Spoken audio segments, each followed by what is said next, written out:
Good evening and welcome to another night of miniature painting. Today we're gonna try something really crazy. We're gonna take all the miniatures from the board game. Hey Tom! All the miniatures from the board game Dungeon of the Mad Mage. I have not counted them, but looks like there's about, what, 40? Or something like that? Yeah, 35, 40-ish. Hey Ori, good to see you again. I know I've been away for quite a while, but yeah, that's how things are. But anyway, we're gonna paint all of this. Hopefully gonna paint all of this today. The way we're gonna do it is to not normal paint them, but do something called, it has different names. Some call it sun drop. I think sun drop involves some washes as well.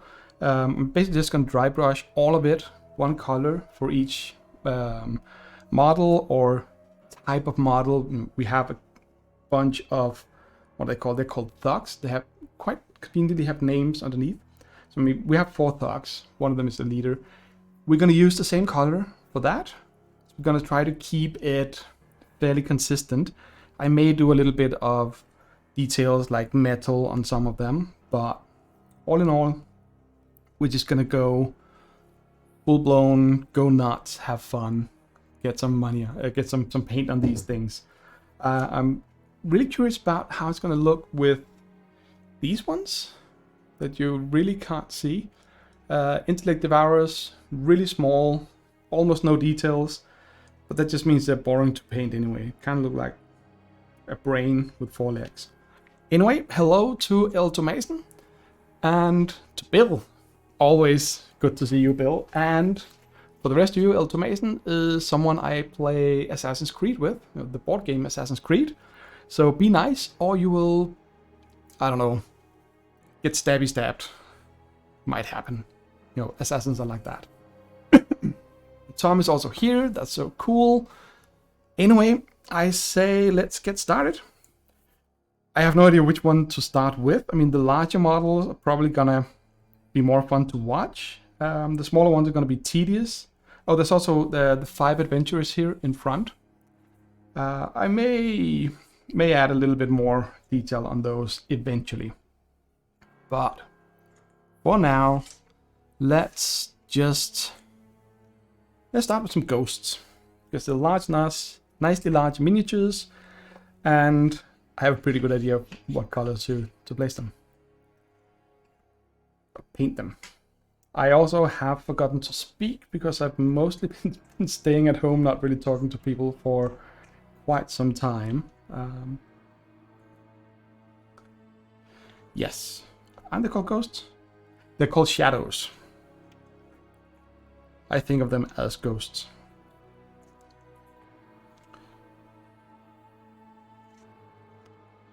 Right.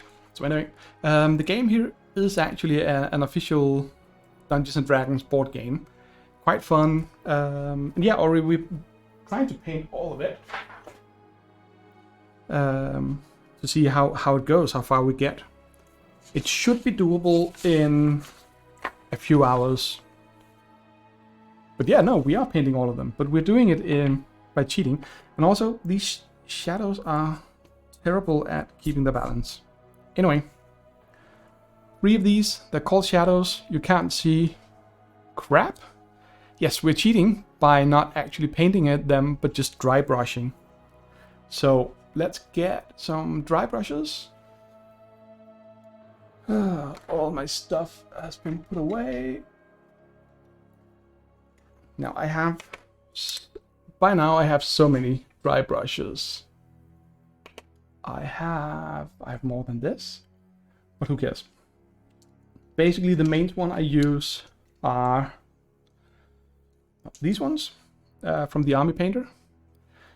They have some really, really nice soft hair. But I also have this absolutely wonderful, really soft, really thin, sort of dense hair on this one, which is actually a standard makeup brush for, you know, adding whatever. I don't know shit about makeup.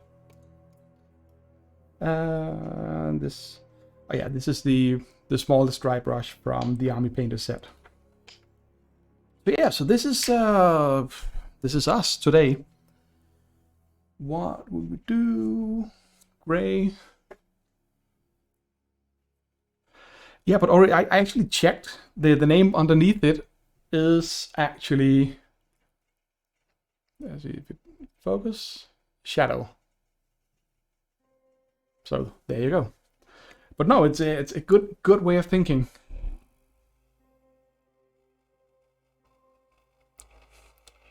Now, as always, the music we're listening to is the wonderful music of Adrian von Ziegler, who's a very, very wonderful person who allows people to use his music for free.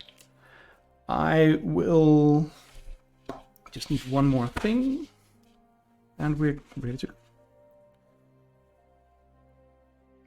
Now, the idea here is not to give the models a full-blown paint job like we normally do. Like we see the guy over on the other side, thrower.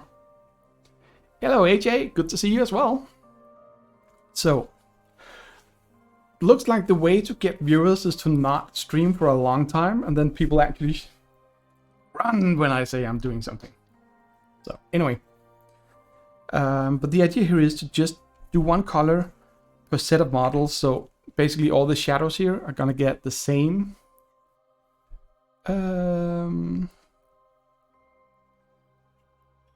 Yes, music on channels already can be a pain in the butt. As for Adrian von Ziegler, if you go look him up on YouTube and read the description in his videos, he's really good at saying that you are allowed to use this for streaming, non-profit. It's all described there. So he actually includes that. So that's cool. Oh, and the shadows are legends, Tom asks. I don't know if they're legends. They might become... legends might come from the adventurers killing them. Because that's what adventurers do. Adventurers run around killing unsuspecting monsters who are just, skulking in lairs and stuff like that.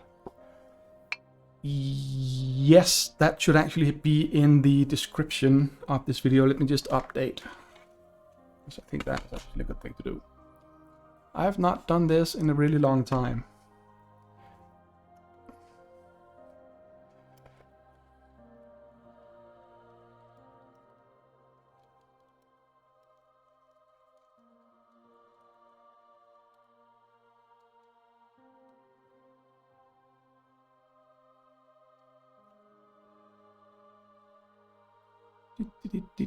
I will be right with you.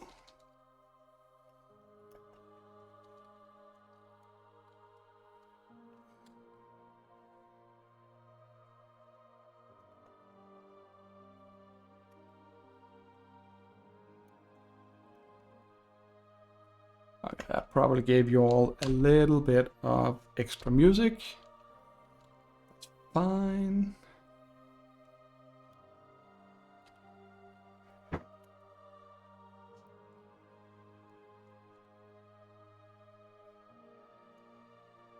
Okay, it's there, and no, that's not an inconvenience. Actually, there's a link in chat as well. I actually normally include a link in the description to give him credit for his great work. But yeah, okay, so oh, AJ says get a lawyer, good one. I think I know who you mean. But she's not that kind of lawyer, I'm pretty sure. And as explanation, see, my hands are gonna get very covered in paint today because that's kind of how I check. When dry brushing, you need to remove most of it. What's the paint? And then you basically just run it over the model, and already you can kind of see the ridges getting exposed a little, or maybe more clearly defined.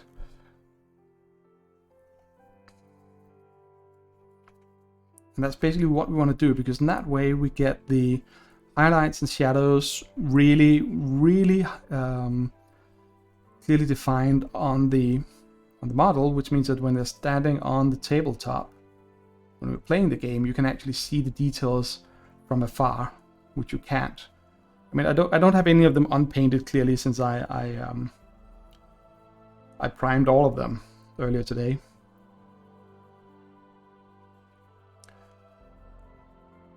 But yeah, but that's basically the idea. And then you can, when you're playing, you can just add a little bit more than having dull gray or green or blue plastic or whatever color the manufacturer decided they should be. So yeah.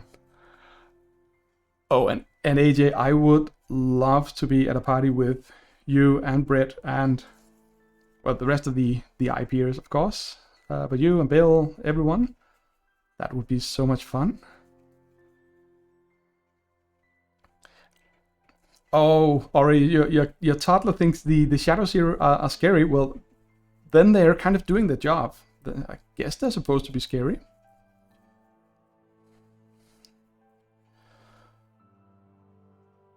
So, again, dry brushing, just get a little bit of paint. Remove as pretty much all of it again. And then just lightly run a very soft brush. I'm gonna call these pencils at some point because the Danish word for a brush is pencil. So that always trips me up.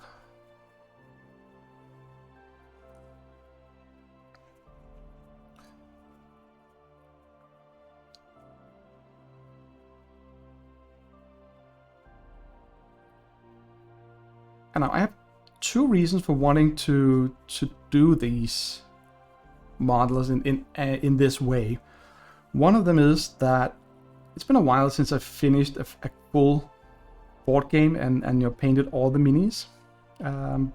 Also because, well, I guess 3 reasons then. I also want to play the game with Modifian. He shows up somewhere. And thirdly, a few weeks ago, I was interviewed for a Danish podcast on board games. And me and one of the other Danish miniature painters and streamers were interviewed on how do you get started painting your board games. The episode has not aired yet, and that's also in Danish, so most of you will not really be able to understand much of it.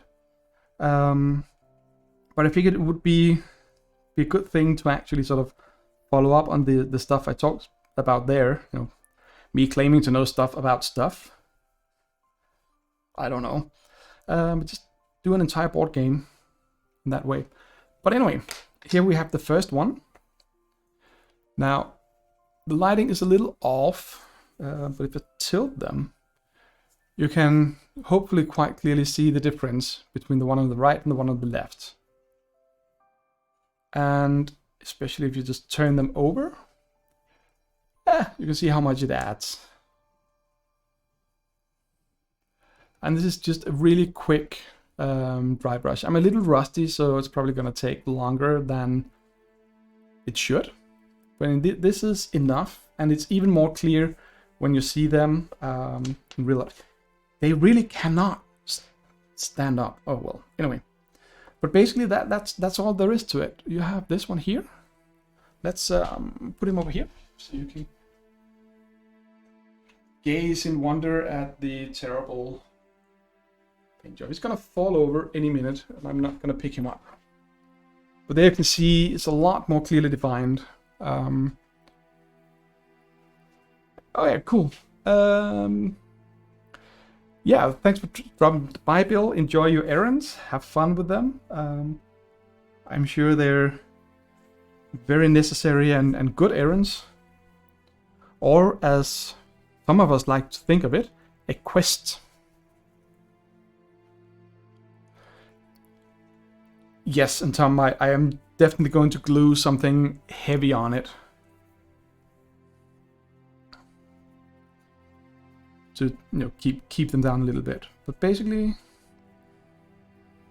if I don't talk too much, I might actually get through a whole bunch of the models. I mean, this one took 10 minutes, which is way too long. That's me chatting and talking and all those things. But even so, and it is really good to be back streaming. It's really nice to see all of you again. So cool.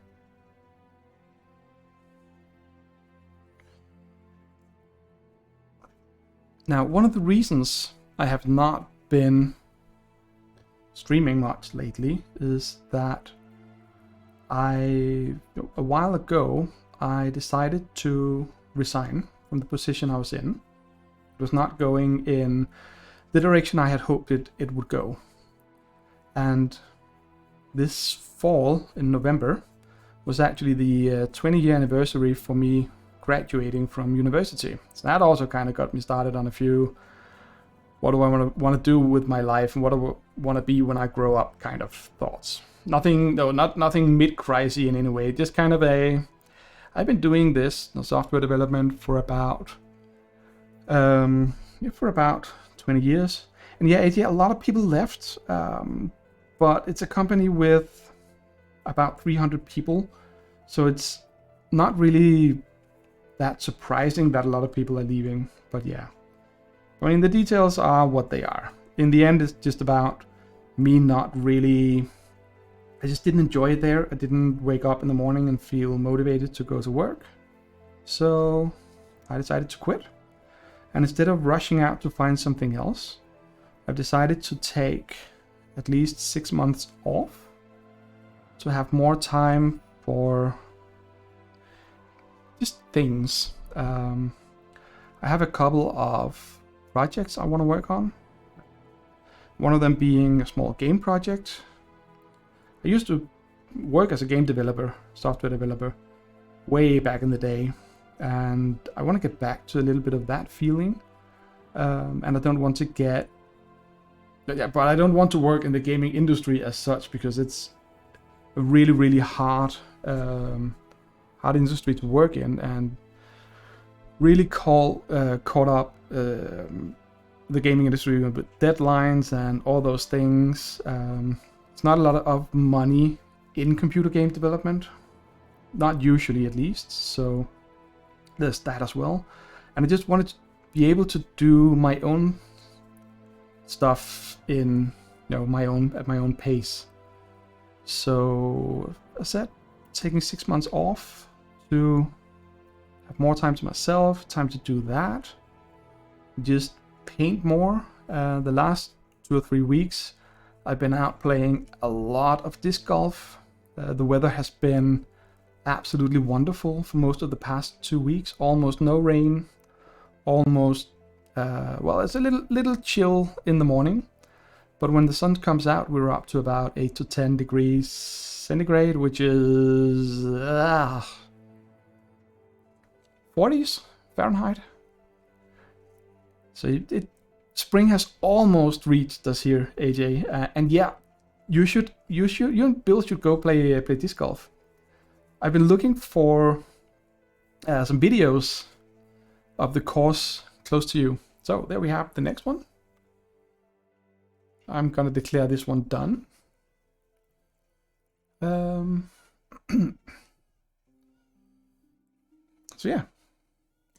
So that was 4 minutes while chatting to finish one of these shadows. That's a pretty decent pace. No, but you definitely should. I found one video and it looks like a really, really interesting course.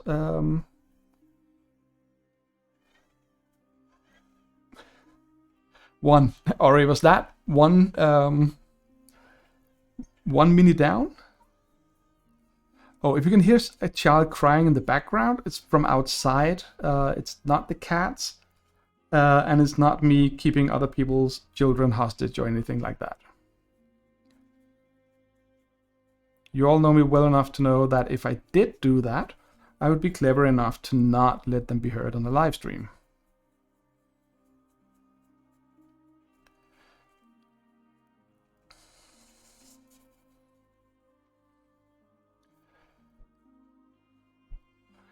No, Tom, I didn't say I dismantled it. I just added a hypothetical if the sentence to throw people off.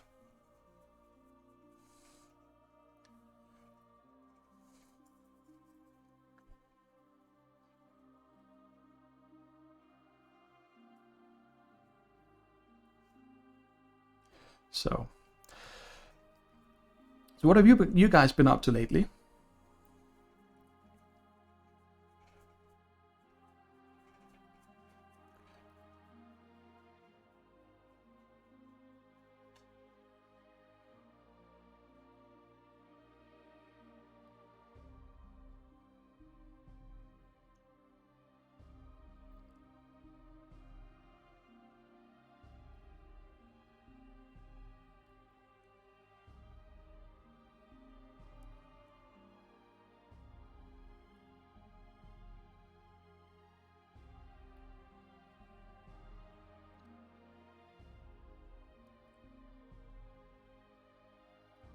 Oh, that sounds cool. Or you went to the ocean with your parents and his husband, boyfriend, and child.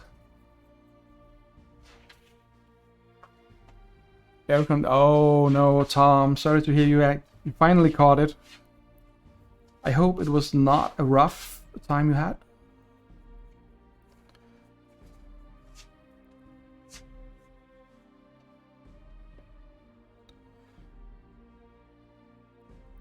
Yeah, your husband, daughter.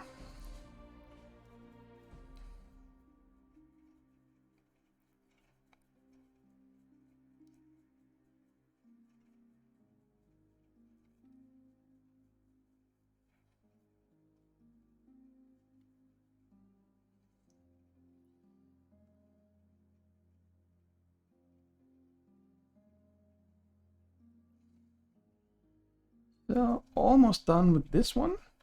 So now we have to start thinking ahead about what to paint next.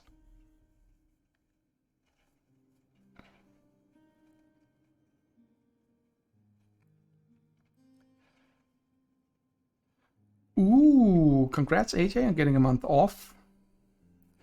How is school going? Is it going well?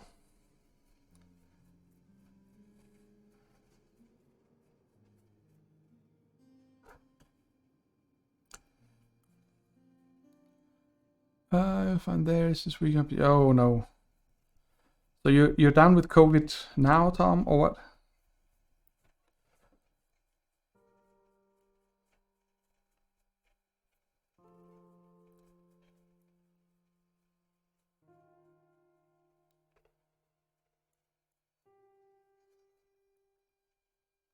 So, third shadow done. And sorry to hear that, Tom. I hope you get better real soon. Stupid camera.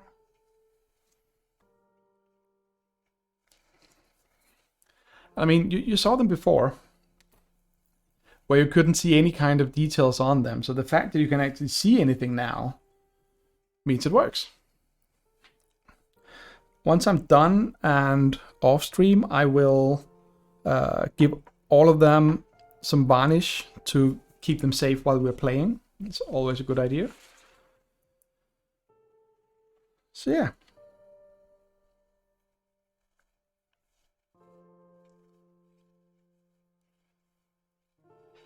Yeah, AJ, dry brushing, it is such a simple technique. You just need a rattle can to spray paint to prime the minis.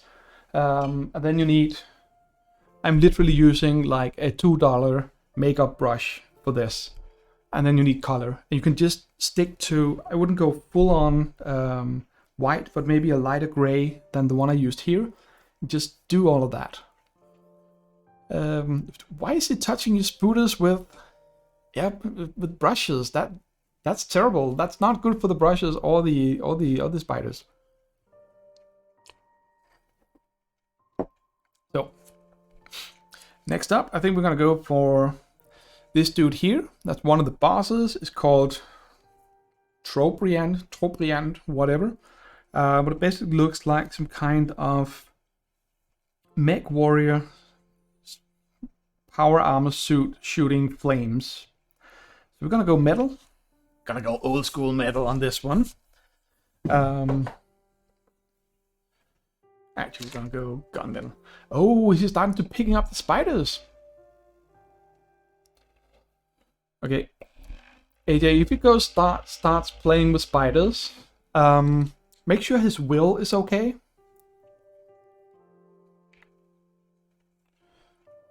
I mean, I'm not saying that the jumping spiders are necessarily dangerous, but you never know. I mean, once he starts, picking up those, yeah, that's what they all say. No, I don't bite at all, and then they bite you. Isn't that kind of this story of the world?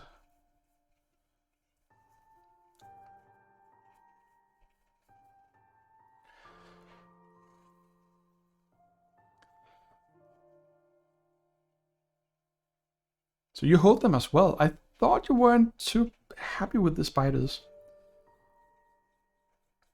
Okay, so this one is even easier to see because it actually reflects the light a little bit because it has a metal flex in it.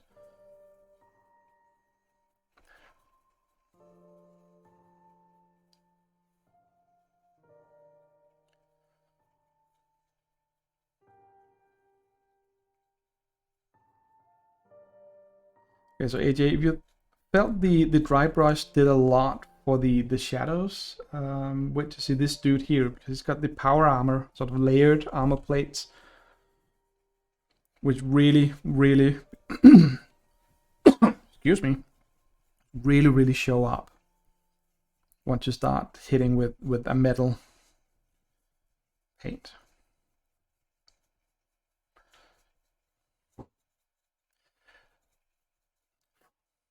I'm also getting small specks of metal all over the place because it kind of sort of falls off the brush or whatever. I'm doing this, so everything is going to be glittery in a little bit. That's fine.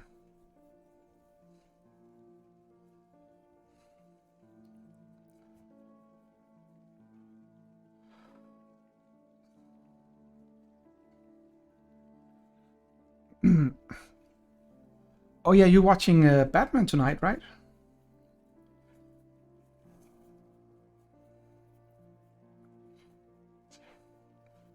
I don't think I've seen a movie at a theater in 2.5 years, actually. Been a while.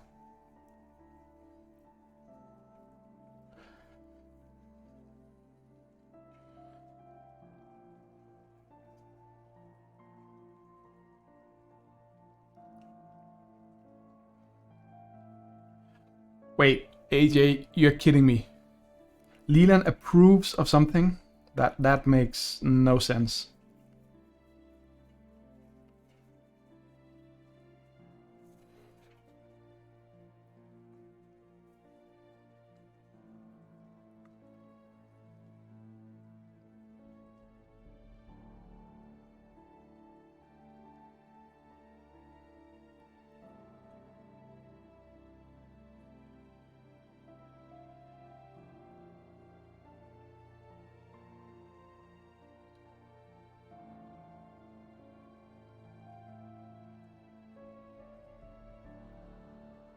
Ori, if you have any interest in Dungeons and Dragons or role-playing games or just good storytelling, you should definitely listen to the podcast called Incorrigible Party.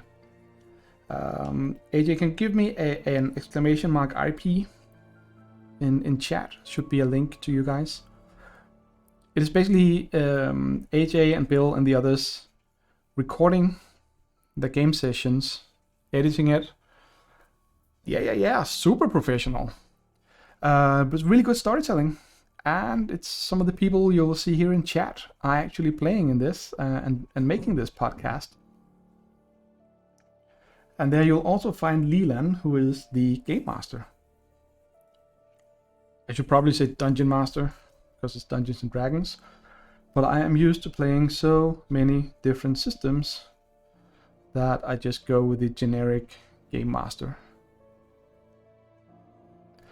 Or if you do start to listen to the podcast, the first couple of episodes suffer from some technical glitches with the sound. I think that's not a wrong thing to say. Hope I don't offend anyone with that.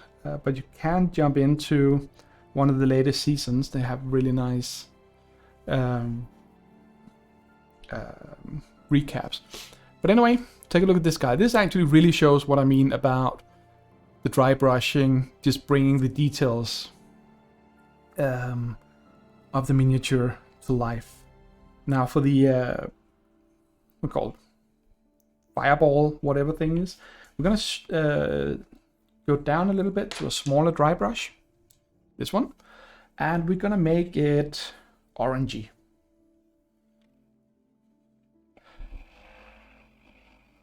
And yes, it actually is shiny. I mean, if I push the paper over a little bit, you can see the paint here.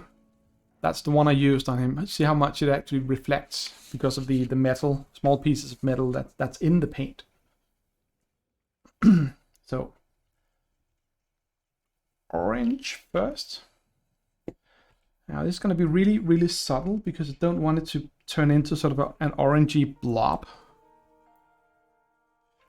Because that's my experience. When you use this technique on miniatures, you really, really shouldn't start painting in too many details later on, as those details will kind of stand out very clearly, and you can see that they're not dry brushed, so it's a completely different technique or style, and the visuals will be so different. I mean, you can do it with things like face or the eyes or other things like that. That can be a good idea, give a really, really good effect. Yeah, I'm supporting the model here to avoid breaking it because it's really, really bendy up here in the arm.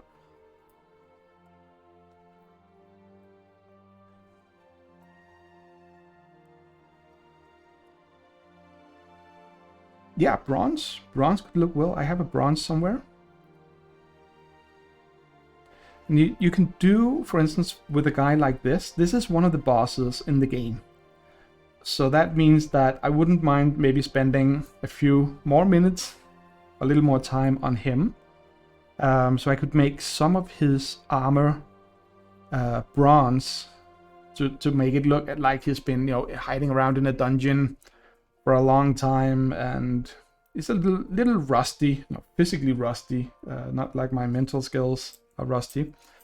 And you can easily do that by just adding a little bit of bronze here and there, or you can do a wash or glaze over the silver to give him a little bit of maybe a sepia look to him, make him look a little older. A sepia is kind of the effect you have in old photographs, where it gets kind of brownish, tanned. Anyway, so you can see, at least you can see here, that has a little bit of color. Ooh, oxidated copper. Yeah, that would be basically just go for a copper base, and then on top of that, go really, really heavy with the green, suitable green, what's called ire. I don't know the English term for it when copper oxidates. That's basically what you'll see on the roof of buildings in a lot of European cities, where they've had copper roofs for a couple of centuries without cleaning it up. They recently actually cleaned the Parliament building in Copenhagen, so the copper or redid it. I don't know what process they used for that, but they did that, and now it's actually copper colored, which somehow just looks wrong because everyone's used to it being fully green. Now it's just copper colored. So anyway, that is one boss down. So that is not doing so well on the time here, but hey, we're getting through them.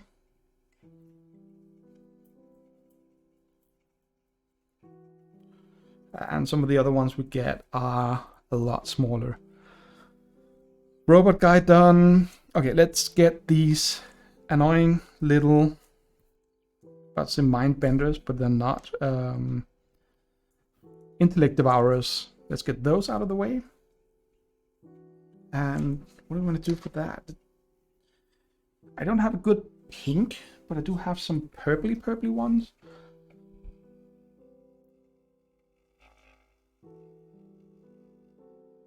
And thank you, AJ. Yeah, it does look shiny.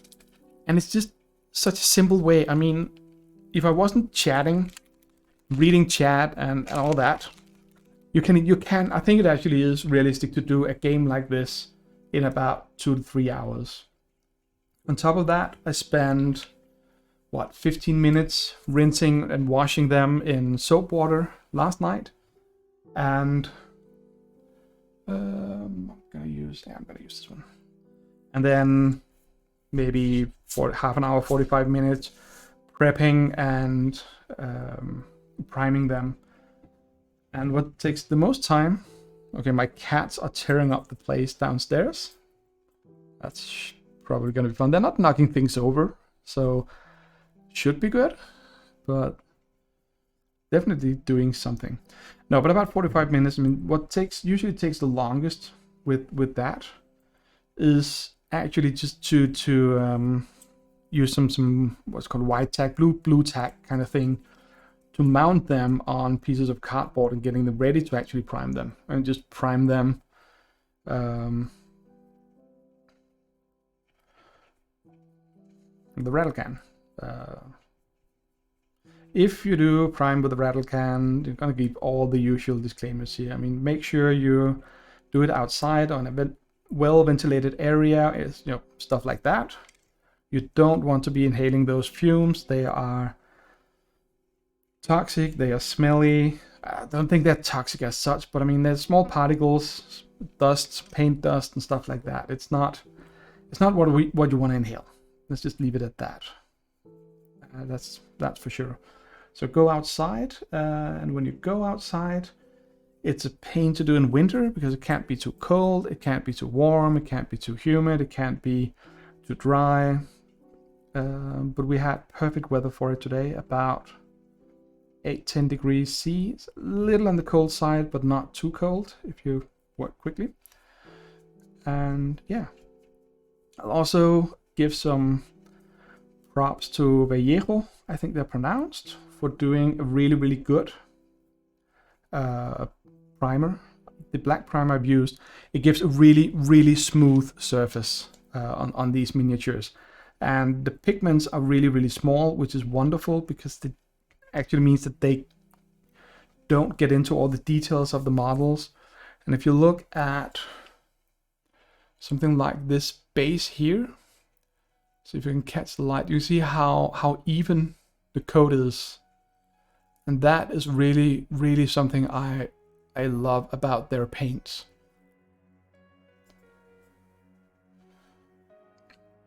Well, Ori, what's stopping you from painting? Apart from the obvious things like not having the time for it, not having the paints, and not having the miniatures, because that's all stuff you need to buy, and I don't know. But yeah, I mean, I started painting back in high school, around 93. I think I started painting miniatures the first time. I saw some painted miniatures and probably tried to paint one or maybe two some years earlier for role-playing games, but it never really caught on, and I didn't have the right paints and all that. But in high school, some of my new classmates were playing Warhammer Fantasy Battle. And they got me hooked on that and on Blood Bowl, and from there, I mean, the Warhammer Games Workshop line of games, half of it is actually the hobby of painting and collecting the miniatures, assembling it, all of that. Oh, you make prop magic wands. That's so cool. No, but anyway, I got into the hobby that way, and that meant starting out with the Citadel range of paints, and not like a lot of people did back in the 80s and 90s. They used enamel paints for miniatures, and I've seen some wonderful paint jobs with that, but enamel paints are not easy to work with. They're not... I mean, they cover really, really well. I mean, because it's what? Oil, the petrol based? I don't know. They smell terrible, so I'm guessing they have some kind of nasty stuff to thin them down. But they cover well, but they don't come in that many ranges. I mean, that's one of the ways paint companies make money, is that they pre-mix different colors. You can have, you know, a full range of... I'm looking at 4 different blues on my paint rack, 2 different purples, 3 different reds, total of 6 different greens. Why do I have so many greens? Oh right, that's because I also have a fluorescent green. But it's kind of, there's so many different things. So they make a bit of money on it, but it is also really, really nice that I don't have to mix up a bright purple for these guys here. I can just take one down from my shelf and start painting. It's kind of, I think it comes down to putting a value on your time and your money. I mean, yeah, money has a value obviously, but it's kind of doing that. So anyway, it's not overly clear, but at least they have a little bit of color. Oh yes, my thumb is beginning to get there. So if this would actually like to focus, I think it's a large white background that's really, really throwing my camera off. So anyway, let's see if we can get it to focus here. Nah, whatever. It's painted, it has color on it. It's easier to see on the board, and you can still see a little bit of details on everything. So let's get the shadow out of the way. Put that dude up.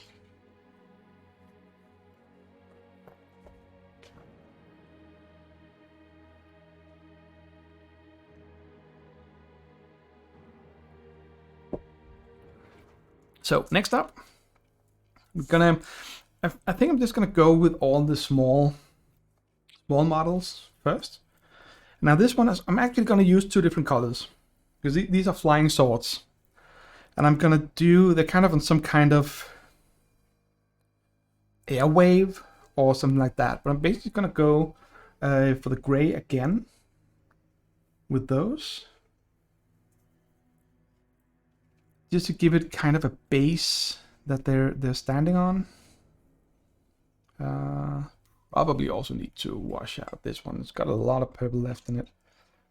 I don't want a purple rock.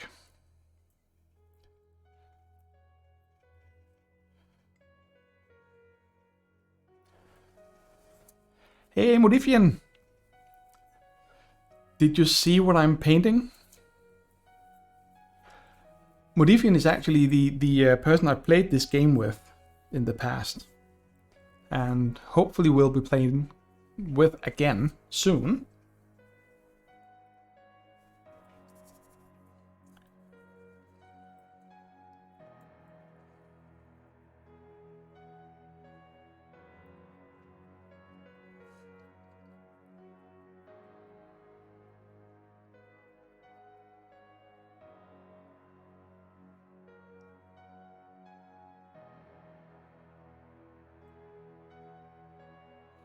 Yep, those swords.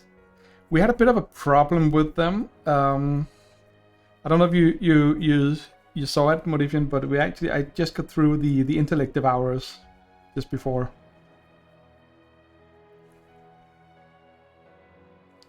Okay, that got way too much color, but hey. What I did was actually stupid, because rinsing your dry brush kind of makes the brush wet.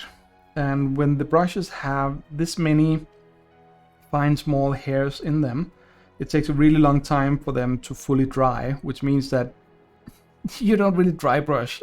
So I'm not really dry brushing at the moment. It's fine, it's just for the base of the swords. Just need a little bit of color to make the details more clear. That's fine. Yeah, I forgot that part. Once that is done, we're gonna go for some metal for the actual blade. No, Modifian, it's not you as a player, it's actually your character in-game. So, intellect devourers do have something to eat, but... I mean, if it was just the players, none of us would be too worried about the intellect devourers.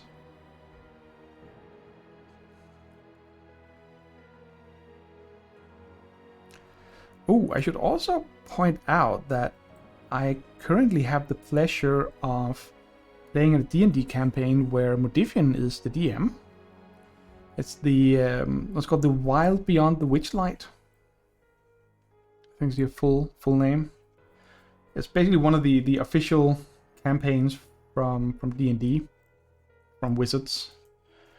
And so far, we've been running around having a blast in a fairy carnival, where we basically just run around being our weird, wonderful selves.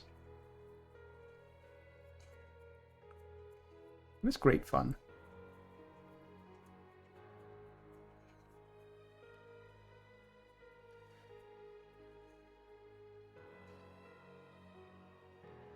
There we go. First ones are bad. I don't care.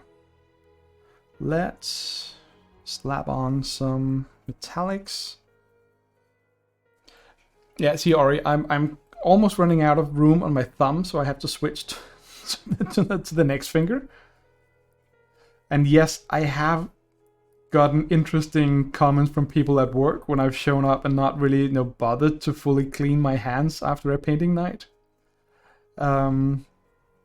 But that was mostly, actually, to be honest, that was mostly pre-pandemic, because what I found out during the pandemic was that the hand sanitizer is wonderful for just removing the paint.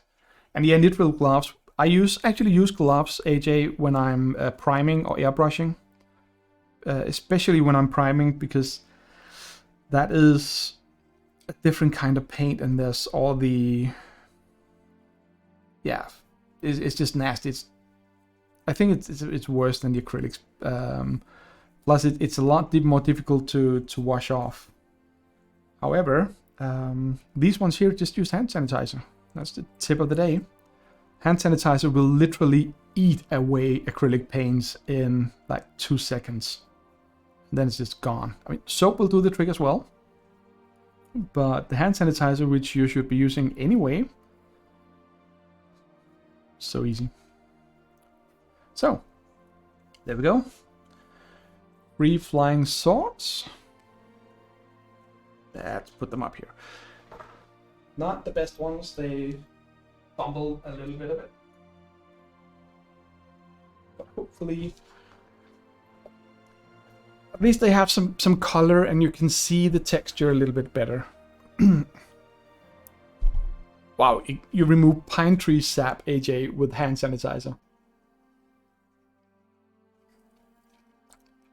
It should be called hand satanizer. I think that would sell better. So, okay, Modifian, we need a good color for the terrible, they're called veterans, but they're basically fighters of some kind. They've got a lot of metal. Should I do a 2-color? Yeah, I'm gonna deviate from the original plan because that's the most fun to do. I say these guys actually have a metal plate that I should paint last. Silly me.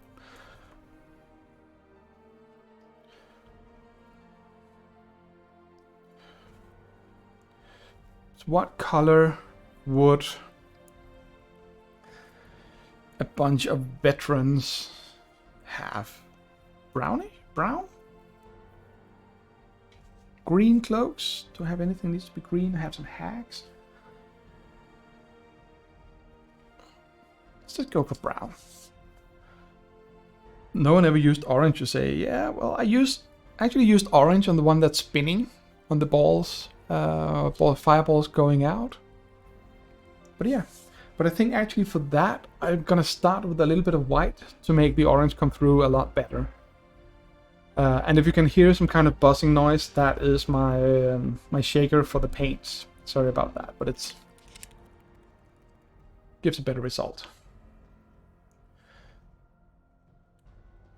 So yeah, I'm basically gonna go with a quick white dry brush first, and then we can do the orange white brush on top of it. Teal would also be a good choice. Okay, thank you, Modifian. It's quite loud for me, but I guess the microphone and filters take care of most of it.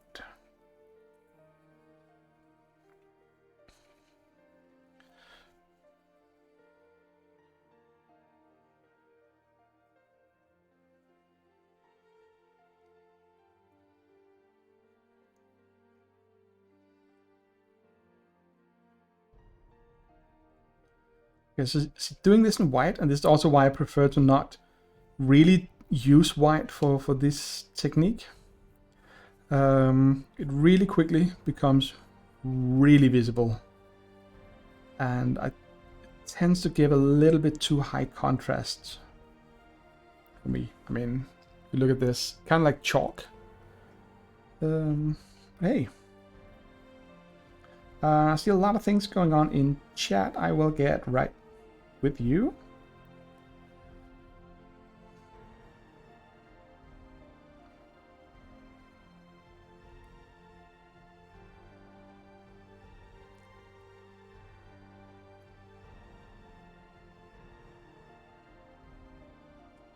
But again, this is just to give them a kind of, not a white base as such, but the white dry brush here to make it possible or more visible to use the orange later on.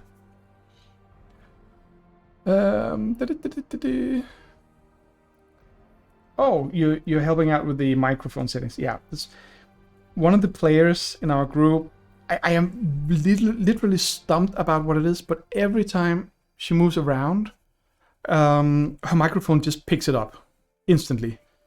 She is sitting in a leather chair, which probably doesn't help, but I mean, the squeaking of the leather is louder than when she speaks, and while she's not shouting, she's also not talking softly.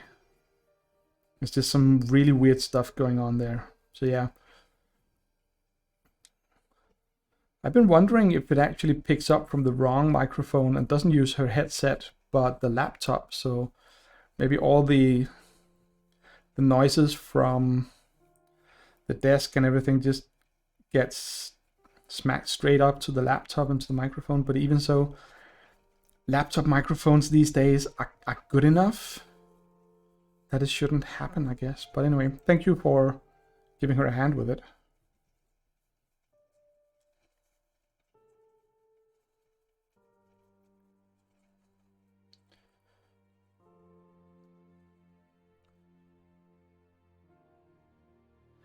Oh, okay, so that would explain it.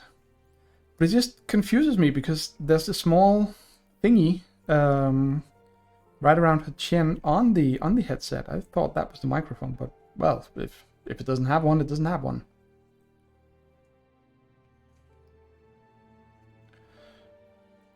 And again, I mean, even though this is just the chalky white. Oh yeah. Oh yeah, that's the fun thing. The typing. Oh my god, that is loud. I mean, that is literally like having your brain smashed out with a yellow brick.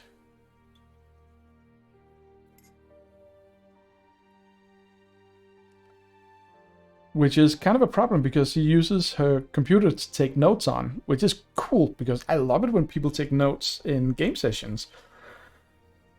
But when it kind of means clack, clack, clack, clack, clack all over, it gets a little bit too much.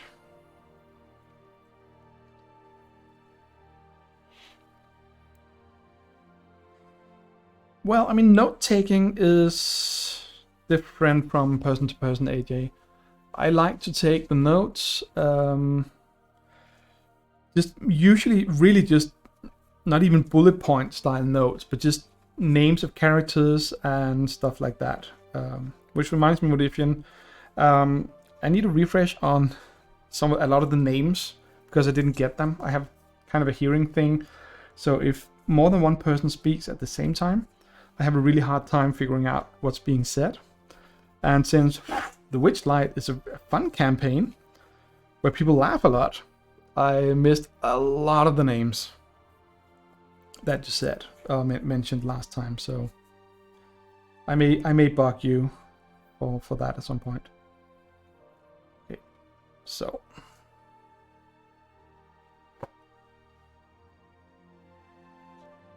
yes, I mean, this is the campaign here is a really, really chatty campaign. And we're having a special guest. We may be invaded by her. Oh, this is Artemis. And yeah, I have a feeling that any minute now she's just gonna bounce up on the table.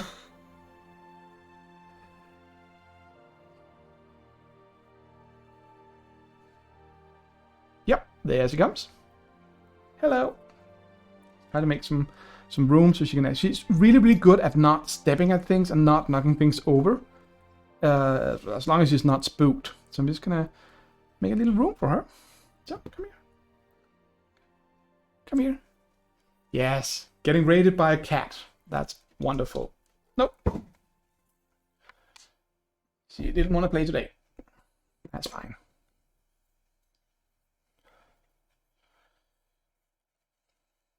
Yeah, our cats are wonderful. I have two. That was one of them. That's Artemis, and the other one, Athene. I say it as we would say it in Danish. Athene is somewhere downstairs, sleeping. Stupid dry brush. Yeah, so I kind of messed up the paint job on this miniature by using a too wet brush.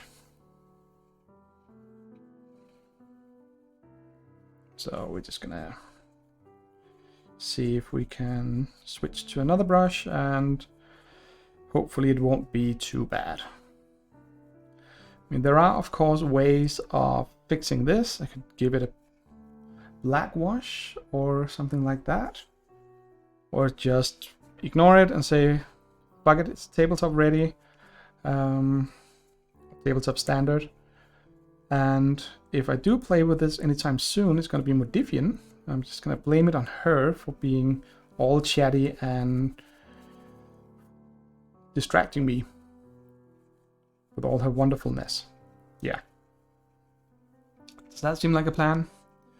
She's behind me? Oh! Yeah, she's there. She's somewhere.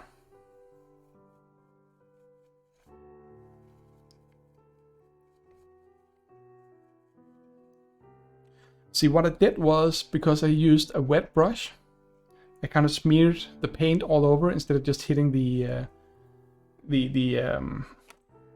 not the recesses, the opposite, the highlights. So what we're gonna do to quickly fix that is to get trusty old Nuln Oil. It's basically just a black wash to, let's use a brush like this. I actually cleaned up recently, so my brushes are all in the right place. Which is confusing because I'm used to them being all over the place. But basically the concept of using a black wash here is that the wash just trickles into the recesses, thus covering up my terrible mistakes. When you're doing these kind of things like, I think the actual sun drop technique, see how much that gave? The actual sun drop technique is to prime them white and then use a black wash like this to make the shadows. And then on top of that, you can use different colored inks like sepia, light brown, dark brown to give some variety. So it's kind of the other way you can go, where it starts out being white and end up something like this. I just prefer the dry brushing because the dry brushing for me is easier to work with. When you're using the washes, you really need to wash everything you need to wash pretty much before it dries out. Hey Wookie, good to see you. We're doing fun stuff. Today we're painting a bunch of miniatures. Just using quick, simple sun drop-ish dry brush technique. Hopefully that will get them tabletop ready. Make them look good on the table when you're playing, but without having to spend an hour or two per miniature. It's just a technique I really enjoy using for larger board games with a bunch of minis that are sort of not very personal. Could be something like Zombicide, for instance, or Nemesis, where you have all the aliens that are not the most colorful ones to begin with. It's a really, really cheap, dirty trick. Kind of cheating, some would say. I don't. Just nothing in painting, miniature painting, is cheating, if you ask me. It's just different tools in your toolbox. So this is just a really, really heavy dry brush. I'm making these ones white. Because someone suggested orange, and orange is a little difficult to get to cover on top of the black primer. So just going for really quick white here, and then he's gonna switch to orange.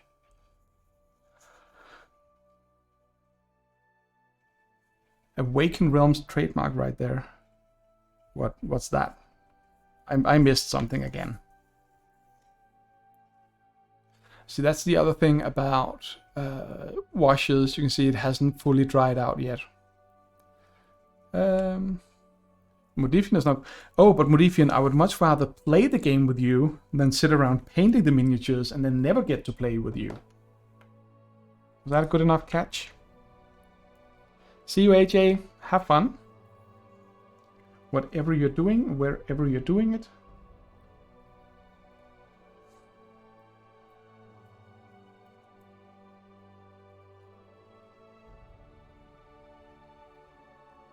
I have an interesting idea we could try.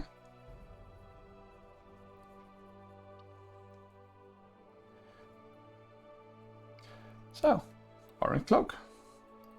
See, this takes so much better, the color.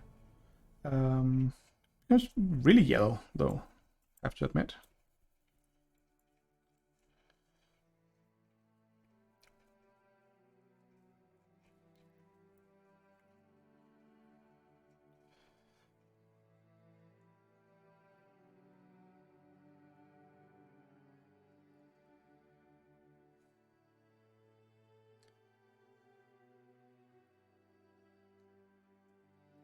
But yeah, no, the thing about this, Modifian, about the time is that if I had the time, I would love to just paint all these miniatures. They're actually good quality. I mean, in the sense that you can see what's what on the miniature. I remember when I was painting Zombicide, I actually started painting the minis, individually, one at a time, or a couple at a time, a little bit of assembly line painting going on. But I ran into problems with some of the zombies and the details where I couldn't see if a particular detail was a rib from its open rib cage, if it was a strap from if it was a tie or a bag or whatever, a sling bag over the shoulder, courier bag or whatever. Or if it was a piece of the shirt or whatever. I literally could not see it on the miniature, which to me is just a little frustrating. Makes me not want to paint the miniatures. I have so many really well sculpted miniatures that I don't want to waste my time on those where I can't even see what the details are. So anyway, one orange-ish veteran.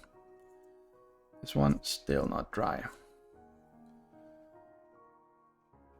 So yeah, so the paints are really slow to dry compared to this kind of painting technique. But it's okay. We got time. And we are 1, 2, 3, 4, 5, 6, 7, 12, 13 minutes down in about an hour. We're probably not gonna get through all 30, 40-ish of them in 2 hours. But hey, I'm willing to keep painting tonight. I have nothing else to do except be at the dentist tomorrow at 8. So that's fine.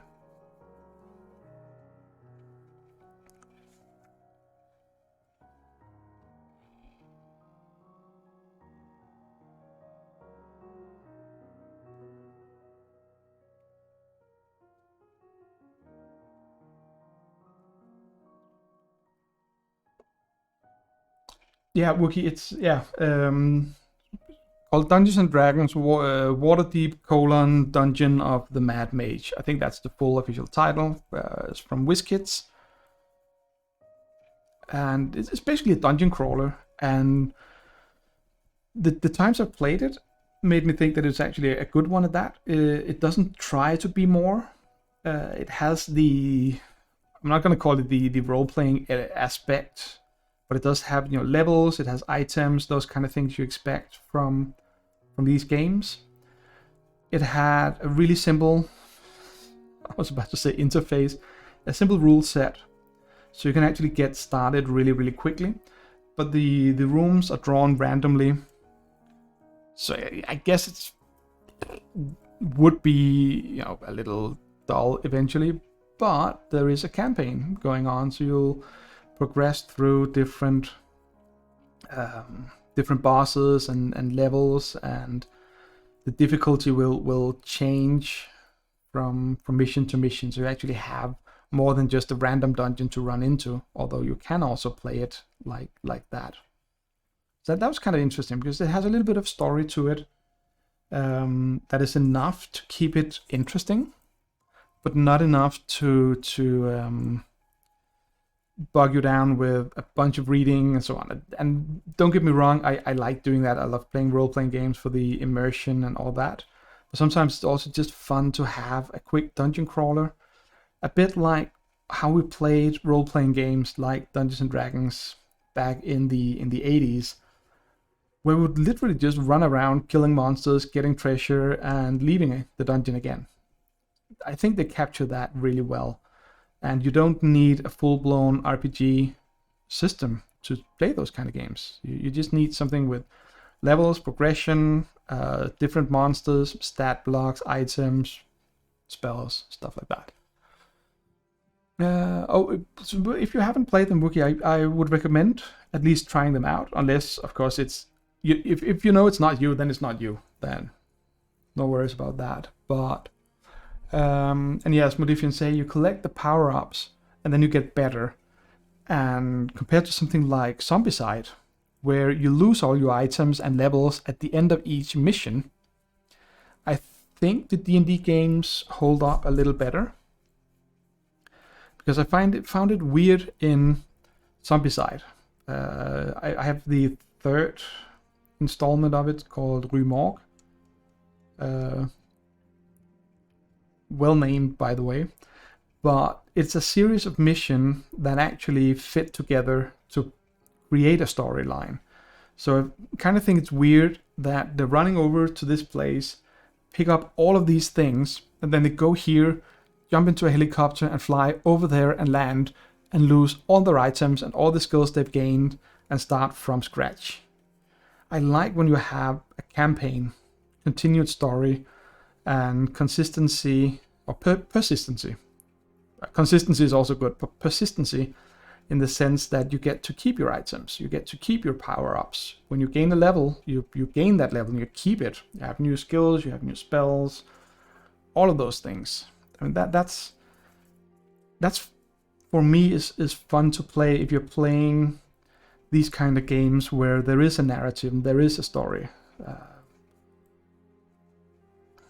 So yeah.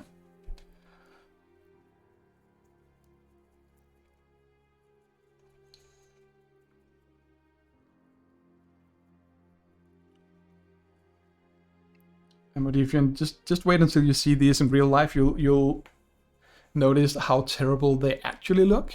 But hey, when they're on the board and you're looking at these compared to just the unpainted dull minis, I still think this is definitely an improvement. May not look good, but it's better than what was before. And yes, I just got impatient with the non-drying wash.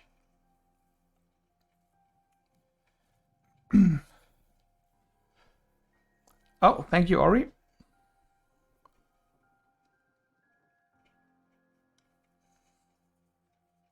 And for all of those of you lurking out there and actually being here, don't be shy. Say hi in chat. It's always wonderful to have people joining. I have a tendency to have really, really wonderful people, wonderful, cool viewers. Don't mind Modifians, it's just a bit of a potty mouth. That's fine. I'm sure she'll have some very graphic comments to those accusations. Yes, the beard loves you.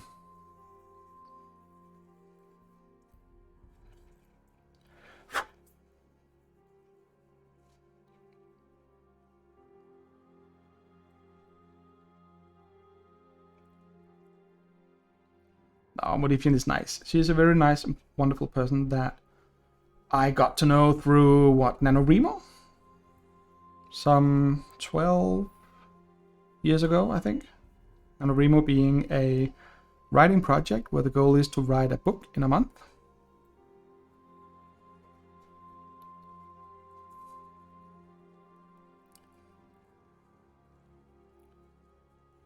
Yeah. Welcome back, Bill. You're still getting ready to run errands. Bill, get your ass in gear and go run the errands.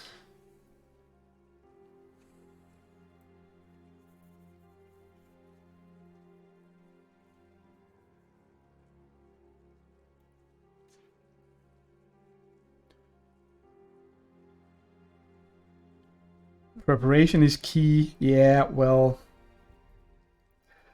I cannot disagree with that, Bill.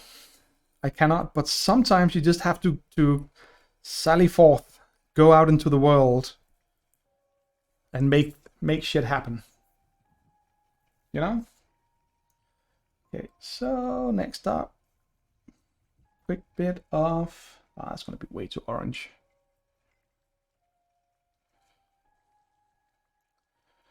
So that's the thing I haven't fully figured out yet, is how to change colors when dry brushing, because here again, as I'm rinsing my brush here, it becomes wet, it takes a long time to dry, as I said before, and there's still orange in this one. Probably used soap on it. Maybe actually the army painted brushes dry off pretty quickly. Fortunately, I have an old banged up brush. Did I say pencils when I meant brush? I probably did. I warned you that would happen. Oh, I have an old banged up brush that I use especially for metallic dry brushing. It's a little thin, but that's fine. We're just doing the sorts on these dudes.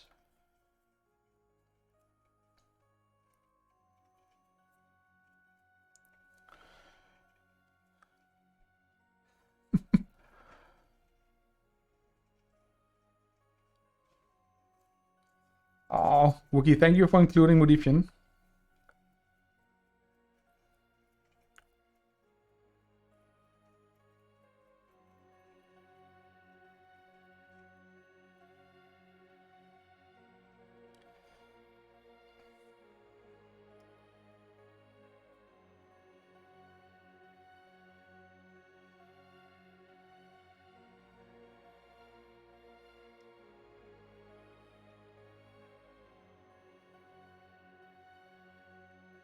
So, is it visible that I actually got a little bit of metal here?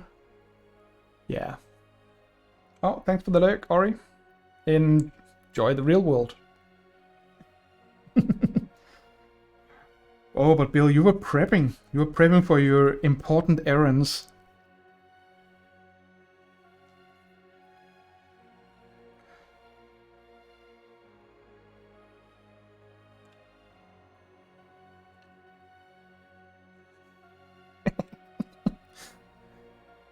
Oh yes, Modifin is also a moderator, so if it does get out of hand at some point, please let me know, so I can break out the popcorn and enjoy the show.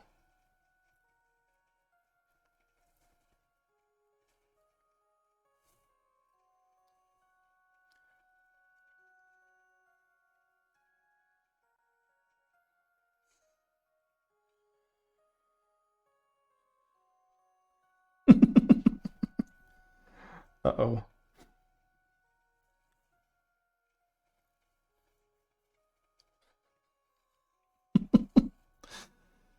Dang. Oh, Bill, what have you done now?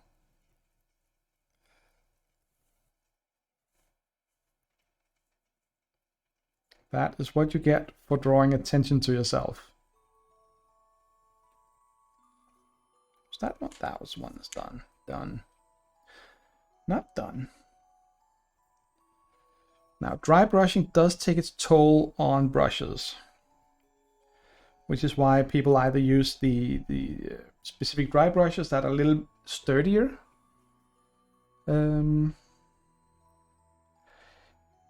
Yes, Modifian, he actually has.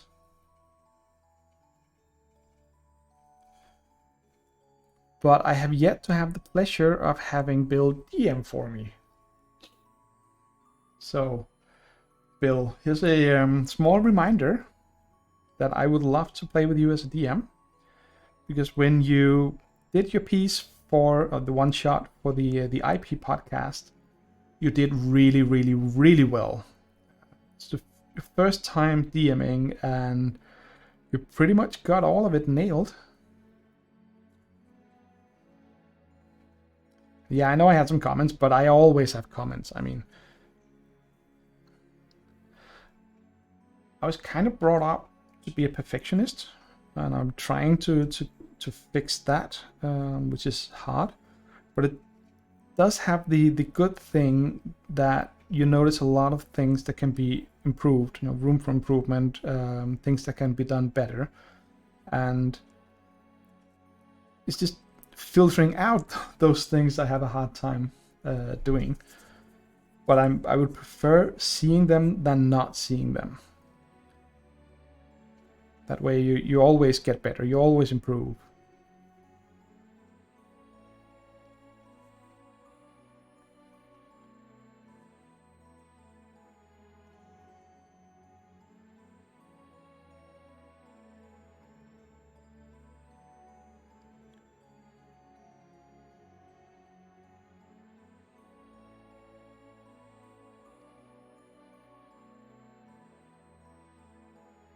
So there we go. That's no. Okay, this annoying, silly person here has 2 blades. Because it's the veteran leader. See, I'm a leader. I have to have 2 swords. I'm special. I'm stupid. I'm annoying. Yeah. I remember the sort of leaders of these kind of characters in game were really annoying as well, Modifian. You recall? Kind of like, no, had high AC, lots of pluses to hit, and blah blah blah. But anyway, you now have your second sword painted. Almost. Enough? Yeah, painted, done. Again, we're not going for details. Let's get him over here.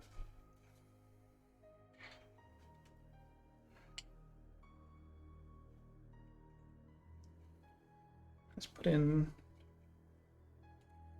those little ones as well. Yeah, that's true, Modifian. You do enjoy pestering me, don't you?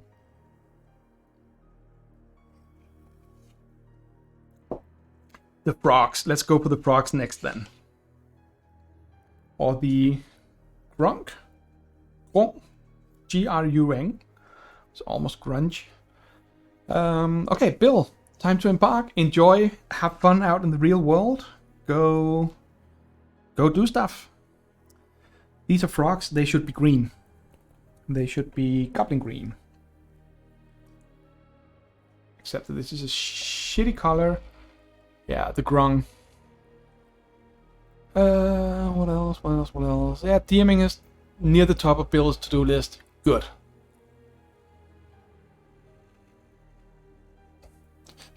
Wait, Modifian, you're holding all your smites? I'm disappointed. Poison frog circles. No, because we're not doing details on these ones. Remember? We're literally super speed painting.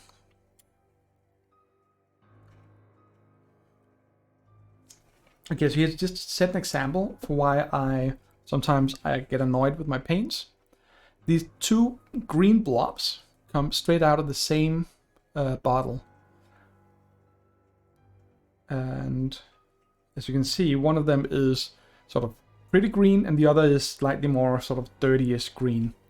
And that's because the paint separates in the bottle. And even though, shaking it up for 20-30 seconds... oh, beard braid points. Oh, but you probably haven't seen the new things you can spend points on. Because if you had, you may not be wanting to spend all of them making me braid my beard.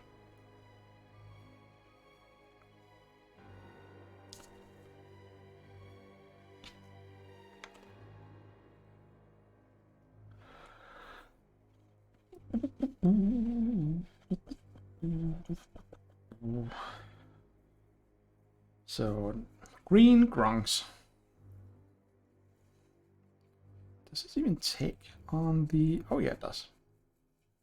Now, these grung are a little different from the others in that they don't have sort of sharply defined edges. They have more sort of a larger surface to their body. But it actually seems to be going... Ooh, they also have really, really thin legs. I'm very afraid that I'm gonna break off the legs of these ones.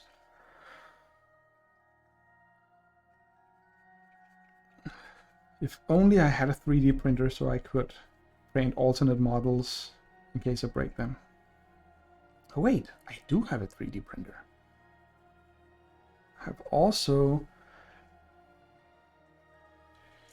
devolved into talking to myself, not just the chat.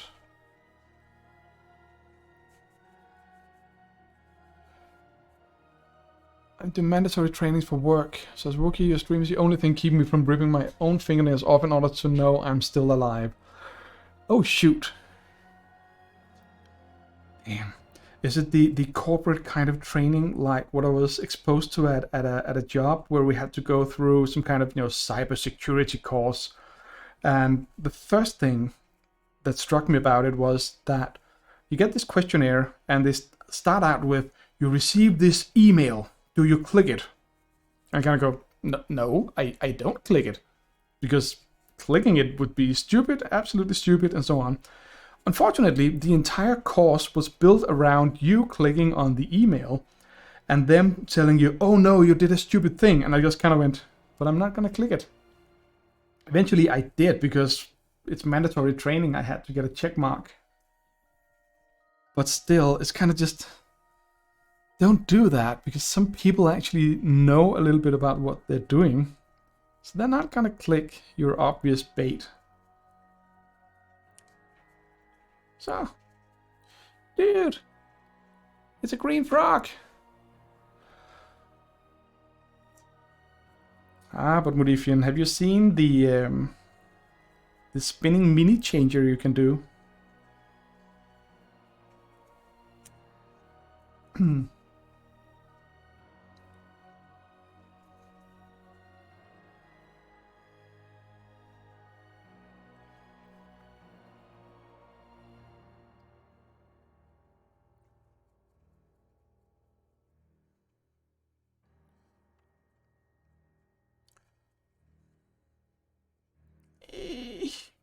those tiny little legs. I'm so afraid I'm gonna break them.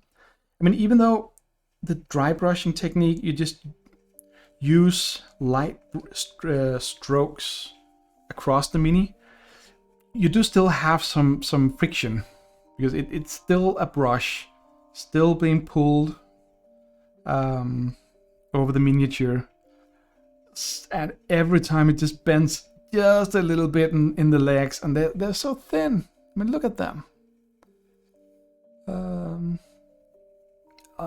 Yeah, sorry to hear that. Oh, well, at least then, but the whacking people is intolerable to me. I don't think that's a good way. That's not a constructive way of teaching people. But I can see the to be honest, I can see the good thing about actually testing these things in practice to see if people do it, and then using that to improve upon the security. But I'm just not happy with the shaming of people, that kind of thing. It's just blah. Do some fake phishing mails or whatever.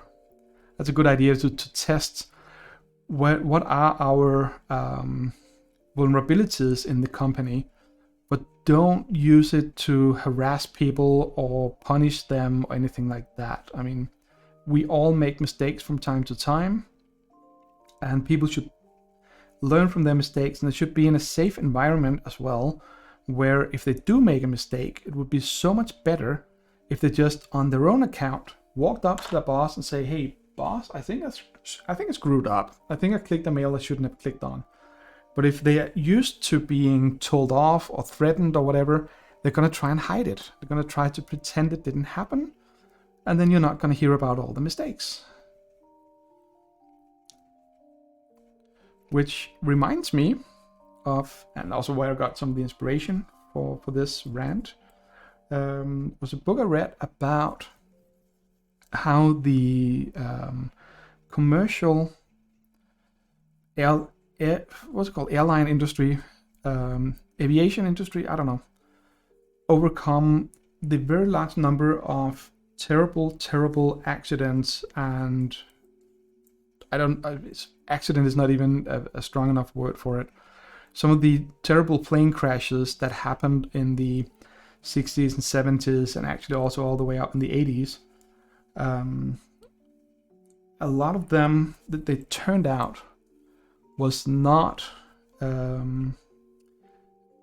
equipment malfunction. It was actually human errors.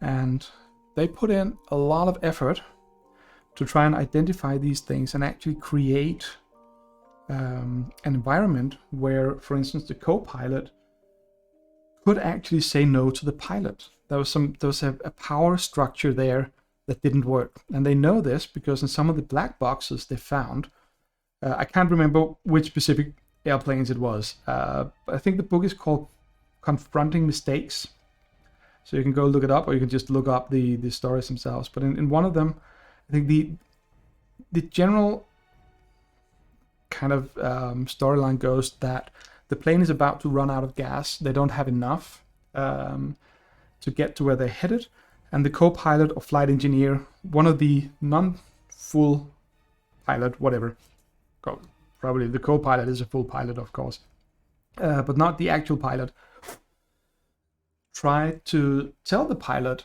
that they were going to run out of fuel, and he just kept on not listening and not listening and not listening. And then at the end, you can hear this from the black box and the transcripts. You can just see that the flight engineer or co-pilot just kind of goes this mental, well, fuck him then. That's going to be his problem. After which the plane, of course, runs out of gas before reaching the runway, the airport they're going to. So they had to crash land somewhere in the forest in New England, somewhere, I think. Fortunately, very few people got injured. I think it was one of the ones where they had either no or very, very few deaths, because they actually made a spectacularly well or good crash landing. But the concept here was that the power hierarchy in the cockpit was so strong that the co-pilot or flight engineer, whoever it was, just stopped telling the pilot that they were about to crash, because the pilot was so much in command and everyone was so used to that, and especially the pilot, that they didn't want to take the discussion. And I know I've had bosses in the past where you just kind of feel like you're talking to a wall when you're trying to make improvements. But when you're trying to fucking say, we're gonna crash because we don't have enough fuel, and in this case the pilot or the boss goes, shut up, and basically says something like that, then at some point people are gonna give up. So they wanted to change those kind of things and make self-reporting a part of the culture. And they succeeded, I might add, to the point where pilots will, say, just log in their flight logs things like, oh, I went out on the wrong runway or entryway to the runways, didn't go far enough down, blah blah blah. It's just in the logs, and then they use it for stuff like making better signposts or whatever. So one of the other stories was a little more fun, mostly because no one actually got hurt, apart from one of the airplanes. But imagine landing your plane. I think this was a cargo plane, so it's not a sort of commercial passenger plane. And when you're landing, the flight crew or the ground crew that receives you are completely white-faced, and they kind of go, "How can you fly in that thing?" And you just go, "What? No, that was no problem." Blah blah blah. And then you come out into the fuselage and see several meter-long tears down the bottom of the front of the airplane. And you flew this, I think it was cross Atlantic, or at least pretty long. You need to have leadership that's capable of treating their employees like adults and not preschoolers in need of babysitting in order for that culture to work. Exactly. And that is where you actually need leadership. You need leaders, not bosses, is my kind of theory and take on that. I also need to paint some more minis because we got through all the grung. We're gonna go for the thugs over here. Good color for thugs. I'm thinking red. Okay, no complaints to red. But yeah, definitely that kind of leadership is really good. I heard about this book at a conference about continuous integration and continuous deployment in software industry. And continuous integration is about automated tests, automated builds, automating all those processes to learn from your mistakes and make sure they don't happen. So it was a good sort of introduction talk. The guy who wrote the book was the guy giving the talk, so that was also sort of the usual, hey, go buy my book kind of talk.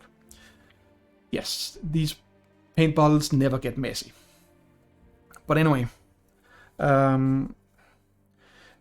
later on at that conference, we got some stories from one of the Danish hospitals. And the thing in hospitals you really, really don't want to happen, one of the many things you don't want to happen in hospitals, is for people to give the wrong amount of medicine. Calculating the dosage wrong or picking the wrong drug or whatever. But they actually did a test somewhere where they proactively told the staff that from now on they were going to change the way, I think it was performance related, performance interviews, stuff like that, which is stupid because when you make something with a set of rules, I missed a tip. There we go. With a set of rules, people will game it. I have other stories about that. But what they did was they actually said, we are not gonna berate or punish anyone for making these kind of mistakes. But we want you to tell us if it happens. And what we're using it for is to see how we can improve things. What is wrong with our processes? What is wrong with our labeling, documentation, whatever?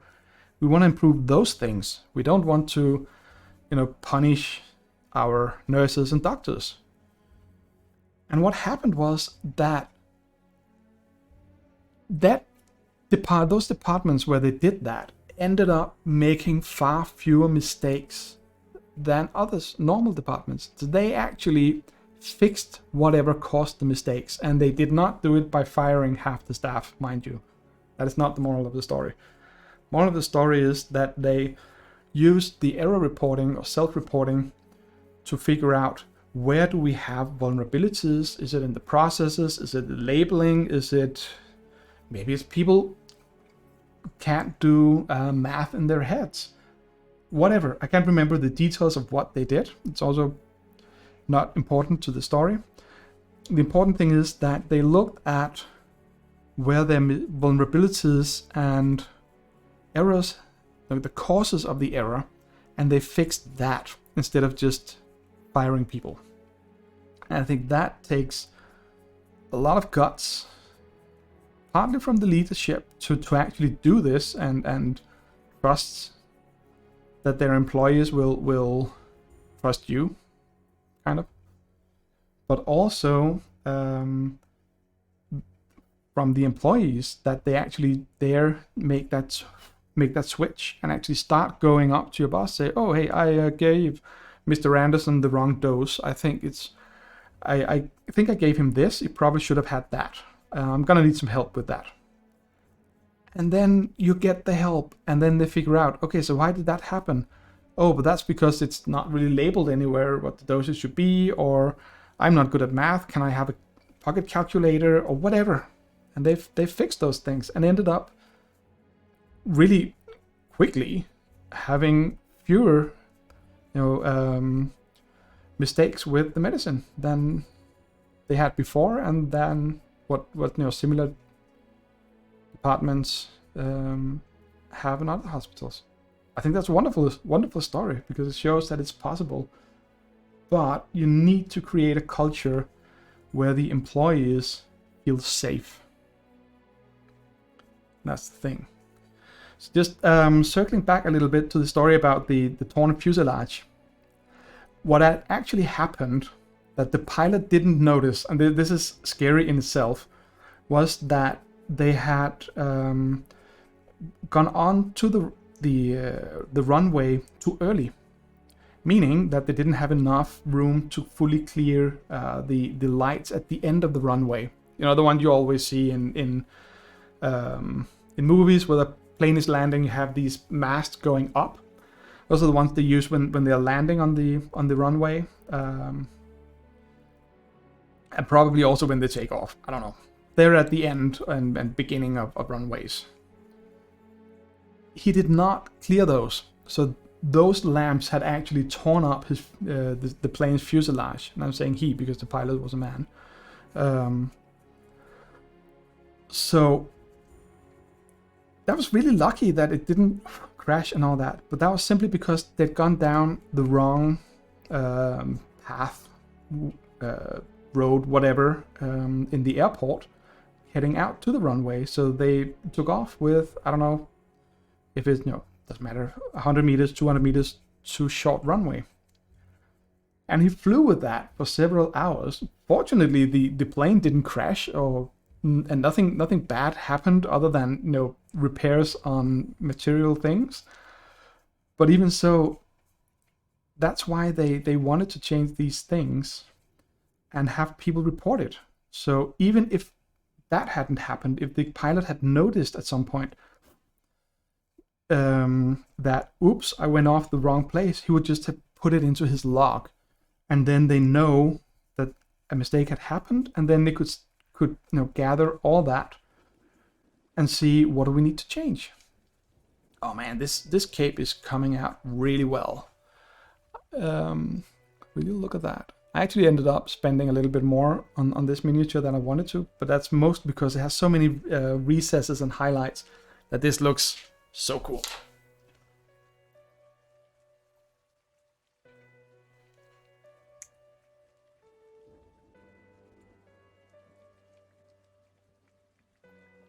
There you go. It's subtle, but not too subtle. That one just looks wonderful. Okay. So that was another long rant. I apologize for that. But anyway, I think the book is called Confronting Mistakes. It is, I think it's a good book to read just in general for inspiration. If you are a leader of some kind, it might give you some ideas and insights on how to do things. If you're interested in aviation, you probably know most of the stories already. If you just want to get absolutely shocked at the types of mistakes that have cost so many lives, read it. I can't remember the name of the author, but I'm sure you'll be able to find it if you're interested. So, anyway, back to our scheduled programming, which is not having a schedule. Yeah, and no, but see, actually, the thing about it is, it makes you want to fly because it's one of the safest places to be. Because they've made all of these things, because they found out what caused a lot of these errors and they fixed it. You can't see a cruise ship without getting... Oh, because I just read your other message that you read zombie stories set on cruise ships. Well, you shouldn't read those books then if you want to go on a cruise. Which reminds me, Modifian, have you ever actually gone on the sort of mini cruise to Oslo? With the ferry going up there? It's just an overnight. And then you have a handful of hours in Oslo. Oslo, whatever. And then go back. So it's just a long weekend away. If you haven't, I can highly recommend it. So much fun. Okay, so not set on... Oh, so yeah. Yeah. Okay, so cruise ship full of zombies is... I guess that's... Is that used enough to be a trope by now? This ship just drifting around, miraculously not capsizing, which is probably what would happen, or run into something if it's just zombies aboard. But hey, doesn't matter. Shouldn't ruin a good story with things like facts and physics and stuff.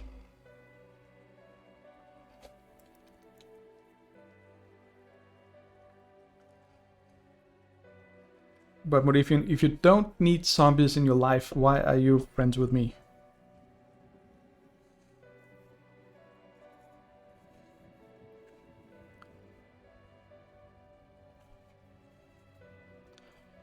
And more importantly, why did you allow me to play a Reborn in your campaign? And yes, to those listening, I know that I've often said stuff like, why do people always play the sort of new special races, even first-time players? Why don't anyone just go for the more traditional classic races?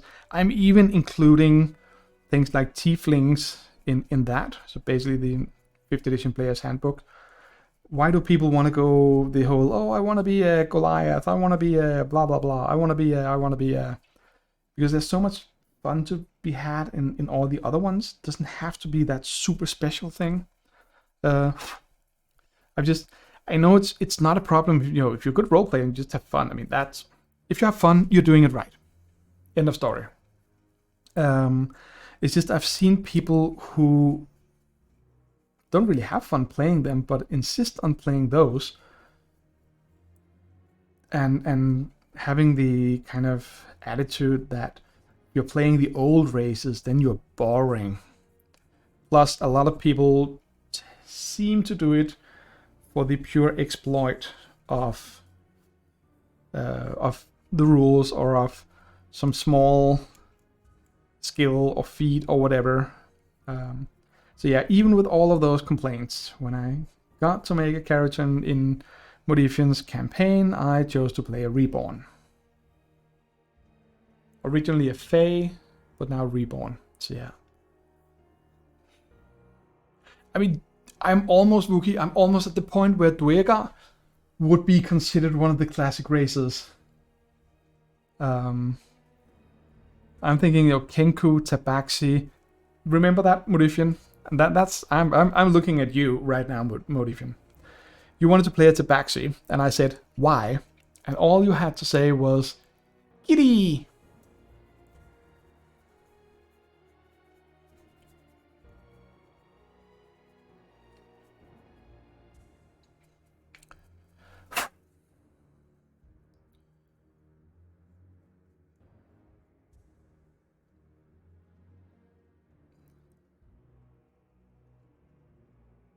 Yeah. Yes. You let me be a zombie fairy, and yeah, I know, but it's just, I mean, come up with it. If you had said practically any other thing than kitties, basically just kitty, you didn't give me more reason than that. So that was my decision there. Because I don't mind if people have an idea for a character, if they have something unique, something they want to bring to life, then go for it. I am prone to fully break the rules in every single way I can to make that happen, because I care more about having fun than the rules. But if there's no sort of substance to a character, it really, really quickly can become annoying. I'm not saying it always becomes annoying, but in my experience, it mostly becomes annoying.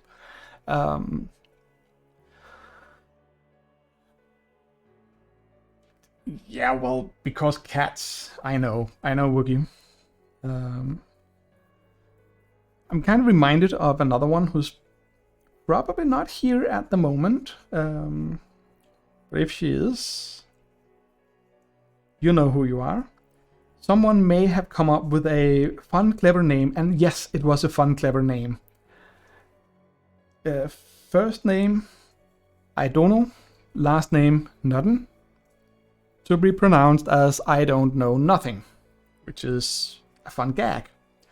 But after about 4 or 5 game sessions of that, even the player themselves became annoyed with it. I don't know, does that kind of emphasize my point? It's a good idea, it's a fun thing. I get the gag, I get the fun part of it. But when you're trying to run a campaign for a lengthy period of time, all of a sudden you kind of hit the point where you go, yeah, I wish I'd chosen a different name for my character, or different something, because it doesn't really fit. Exactly, and that's the thing, gag characters. And to me, the ooh, I want to be a kitty kind of falls into that category. Kind of like, ooh, I want to be a unicorn. Ooh, I want to be a Care Bear, or whatever. And I know the Care Bears have way more than a one-shot if you look at the series. But even so, this kind of the thing. So yeah, so that was my reasoning behind that decision. Because I have just seen it so many times. So if you can come up with a better thing, there. Damn, these are going well. This is, by the way, my favorite red color of all times.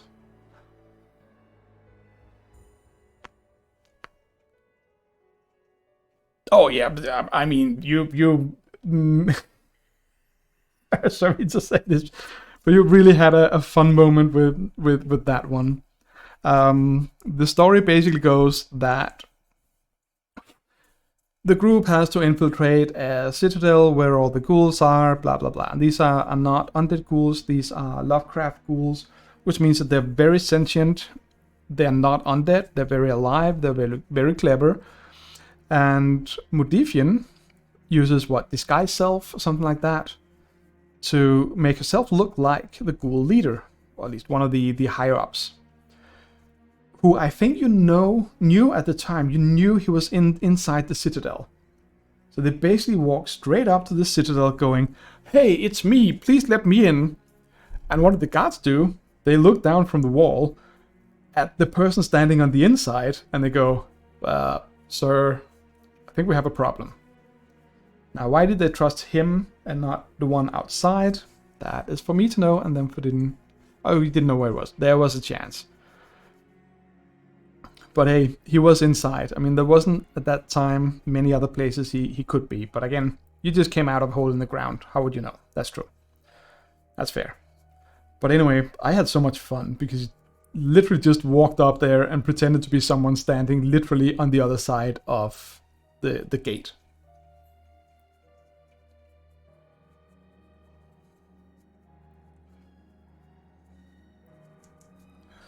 So yeah. That is not something that's unique to that group, and you're not the only ones who've made that kind of minor oops. I played in a real life group many moons ago, where I think it was a wizard. It's in the Earthdawn system. I think it was a wizard who was kind of the main plot bearer of this group, partly because he was a good role player and did a lot of good things, but also because the DM tended to throw plots aimed at him into the group. So anyway, he's being told something from this guy called Penlux that, oh, we need you to, I don't know, infiltrate or look or whatever. The clue you're looking for is over there. Don't tell them I told you. So, group walks up, knocks on the locked door, a small sort of window opens and goes, "Who are you?" You know, that whole shenanigan. Blah, blah, blah. Who are you? Blah, blah, blah. Including who sent you. At which point, the Loyola, the main character there, he goes, "Penlux," who had, you know, in real life time, less than 15 minutes before, said to the character, "Don't tell them I sent you." And he walks straight up going, "Oh, this guy sent us." At which point the bad guys go, "Oh, okay, then we know who to kill." I can't remember if we actually got in the door or they ambushed us or whatever, but it's just that became sort of a thing for us to say later on. If we had you know, misspoken or made a glitch or whatever, we just went Penlux, Penlux, Penlux as a reminder in the player group, carried it over, still do it, even 15, 20 years later. Still use that reference as a, oh shit, I did an oops.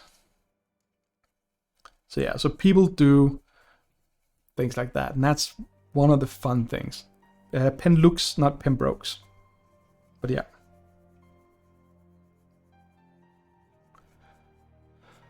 What else is Modifian? Yeah, it's also casting Disintegrate at the monster that had eaten our companion. Disintegrating the monster and our companion inside, except for the magical items which dropped out. So at least you got those. Damn, this is going well. Okay, so we're at close to the 2-hour mark. We have 9 monsters and 5 heroes left. Oh, shoot. Like that, 13 monsters and 5 heroes. So I think we're about halfway through. But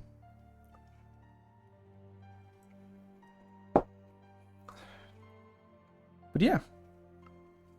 That went well. I'm gonna paint some more. So, Modifian, we're doing some hacks next. While I rinse and destroy my poor brush, come up with a good color for the hacks.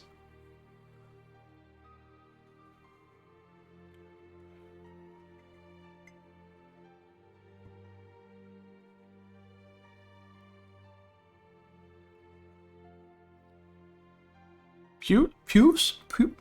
I don't know that color. Explain it to me as if I'm a stupid person who's painting with colors and don't know anything about colors. What is puce? Also, look at that hand. Isn't it wonderful? Dark red or purple brown color. Dark reddish brown. I think that's gonna be a little too close to these ones here, like the one spinning.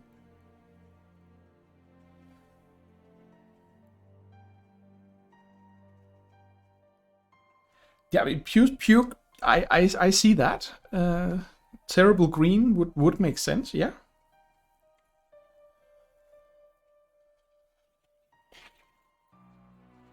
Green yellow gross booger color. I can do that. Yeah. Or did I misunderstand you? Swarm blue green kelp. Ha! I know kelp because I've played Subnautica. You get all the kelps in that game.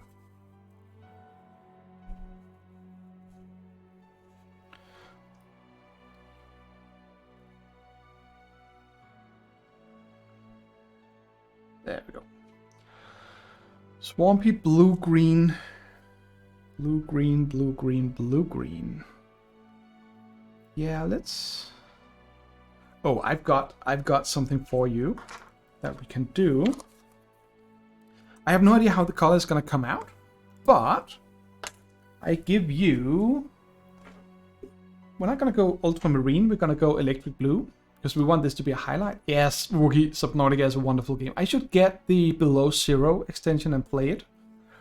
So, Modifian electric blue and fluorescent green. I just loved the atmosphere of Subnautica. That was to die for. And I got so scared when the large monsters showed up. You just all of a sudden out of the blue. I mean, it really does tickle that, fear of the unknown so hard.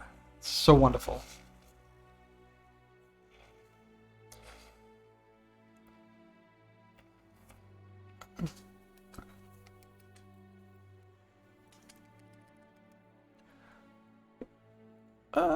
Also, I can see I'm gonna need to make a few adjustments here to continue.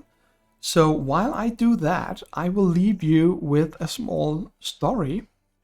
It's another one of my projects that I'm trying to get going. I've sort of built a game world, homebrew, whatever you want to call it, called Koravia, that has some ideas and stuff like that. Oh yeah. Yes, that one as well, Wookie. My little pod got eaten by Leviathan. Just blah. Okay, it didn't get tossed into the air, but it just swam off with it and completely annihilated it.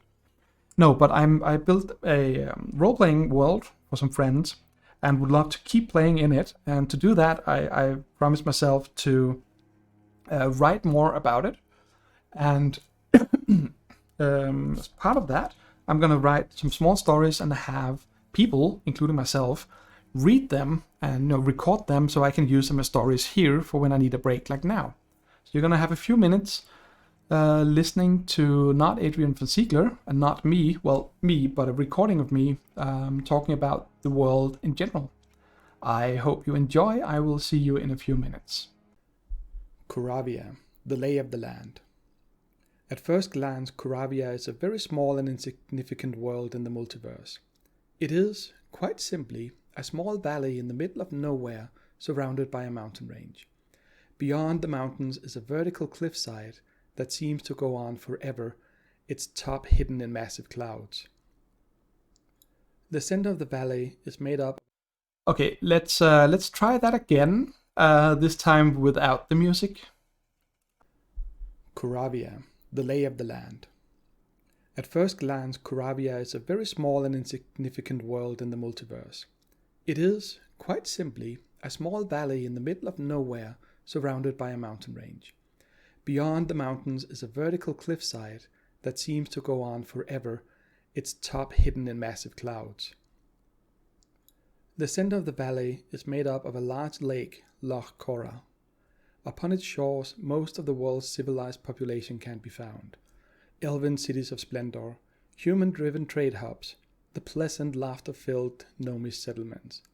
Only the dwarves are mainly situated elsewhere, their long, dark tunnels burrowing deep inside the ground underneath the valley's jungles.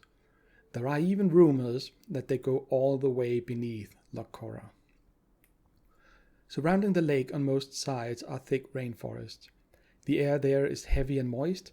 It almost feels like the ground itself is heated, as it is not uncommon to see and feel mists of evaporated water rising. This gives the forest an atmosphere of both beautiful splendor and sinister secrets.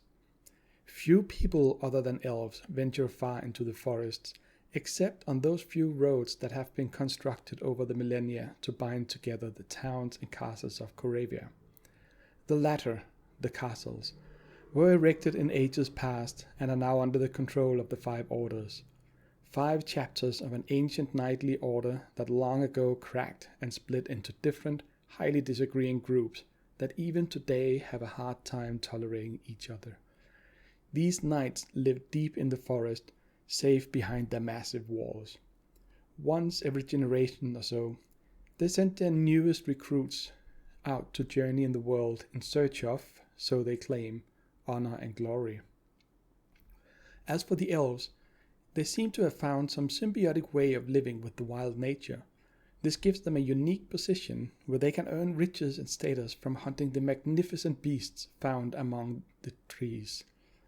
Or they could have, were they not too caught up in other, more important aspects of life, such as the arts, philosophy, and so on. Of those non-elves foolish enough to stray far from the roads, most are never heard from again. The few who return are forever changed. Despite the riches and wondrous artifacts they sometimes bring back, they are marked by experiences they either do not talk about, or which are so fantastical as to be nearly unbelievable. To the north of the lake, the forests give way to large plains leading up to the only cold place in Koravia, the Northern Mountains.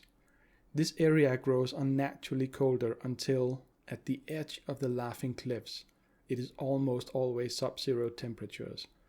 The snow falls heavy in winter and lingers on almost until summer, if such a word can be used in this part of the world. From the edge of the world, large rivers slither through the forests and plains on their way to Loch Cora. That is to say, from all corners except west, where the mysterious climbing river runs the other way. Many rumors have risen to try to explain this strange phenomenon. None have succeeded. Perhaps it really is the many salmon in the river that forever pushed the water the wrong way.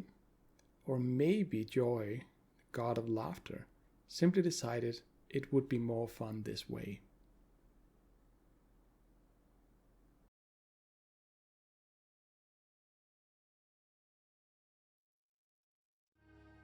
So, that was the first and only one I've done of those. I hope it wasn't too terrible.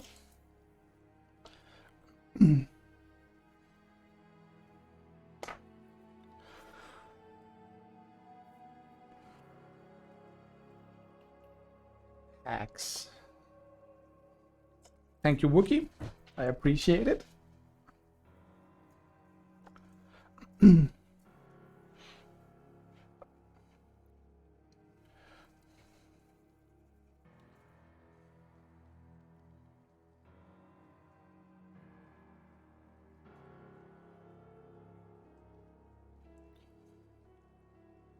And yes, Wookie.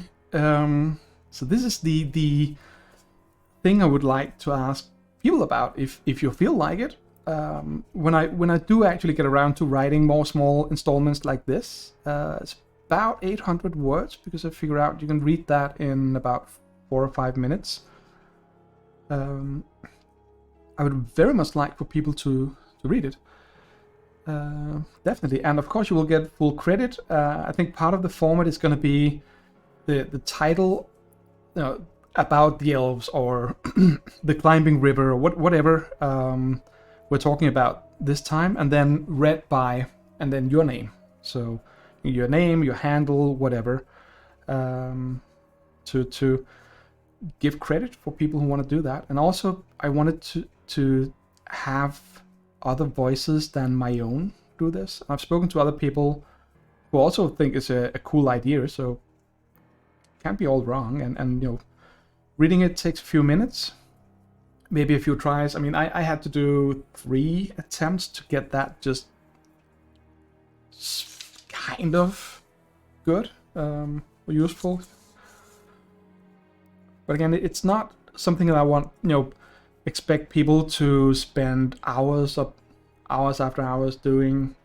Just if you think it's fun, if you think it would be cool to have to hear your voice. I mean, I know you stream Woogie, so you're used to this. But if people want to have a piece read out, their voice ringing out into the ether, go for it.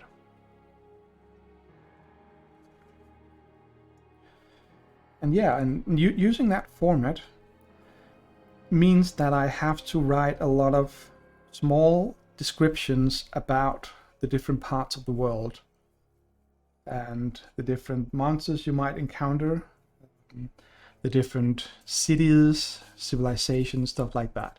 The good news is it's a very limited world. It's about 500 kilometers across. It's basically a crater. And yeah, there are some reasons for that. They will become clear as time passes. That's kind of the idea. And then I want to play in that world.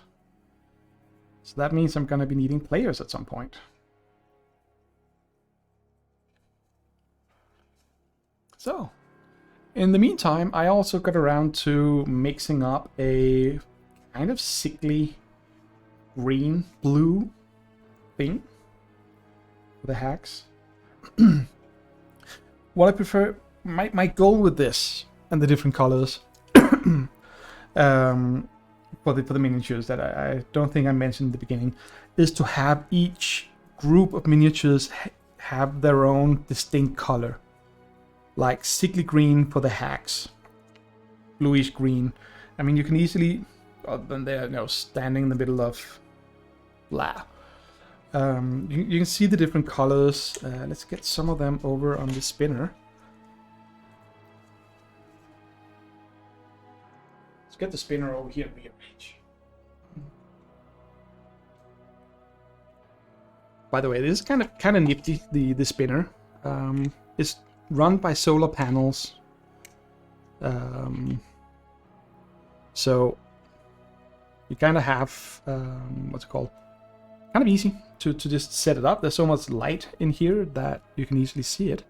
Gonna get a sword anyway. And that. So it just runs, no batteries, nothing like that. Just having the different colors. Let's see if that, yeah, that seems to work. Off center.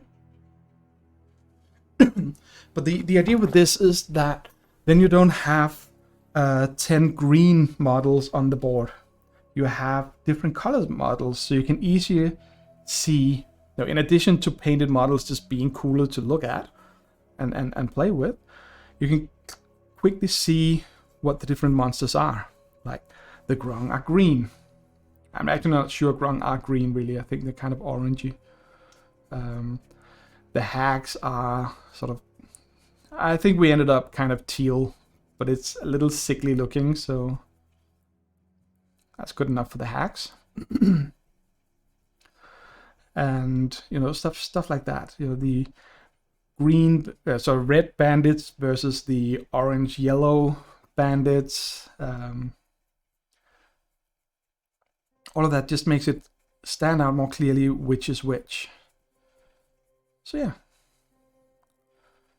And all things considered, it is not taking a long time to do this. I watched a couple of videos on Sundrop earlier today, and one guy literally said, you paint the miniatures in the morning and play with them in the evening. That is not wrong. It reminds me of, a year and a half ago, when me and some silly friends got the idea of, as a birthday gift to one of our friends, we told him that we would paint all the factions in Cthulhu Wars for him. I think he had 6 or 7 factions at the time, with a few more coming in. And what we did was we basically just used the Citadel contrast paints and just primed them, did a single coat of a single color, but made the bases the same gray all over. So in that game, each faction has their own unique plastic color, and we stuck to them. So Guthagwa, who is also known as the Sleeper, has orange models, so we used the orange, one of the orange contrast paints for that. And even though it's a simple paint job, it just added that depth and that, you know, contour and contrast to the models where you can see the details. And I found out that I could paint one faction in about 4 hours from start to finish. So, bandits were difficult. Yeah, I used to throw wrong minis. Yeah, you used the wrong minis when you played. Yeah, and hopefully this will help a little bit on that, as well as just making the game more enjoyable overall.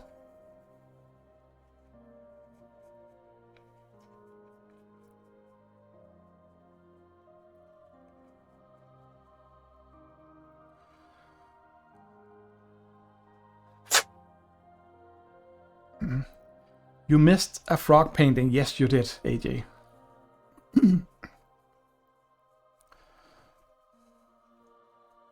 But now you get to see hack paintings.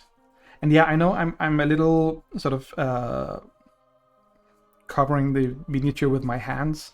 That's because it's not a lot to look at compared to normally. This is just dry brushing all over.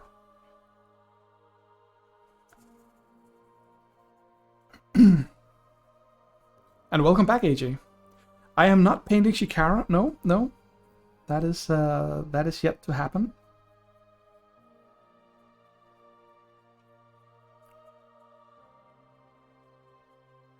Shikara being one of the characters from the Incorrigible Party,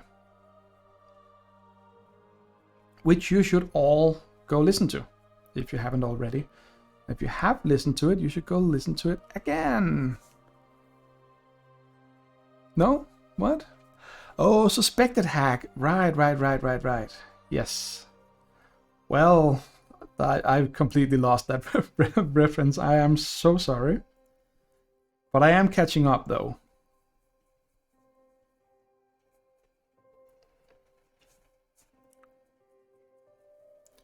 Ah, there we go.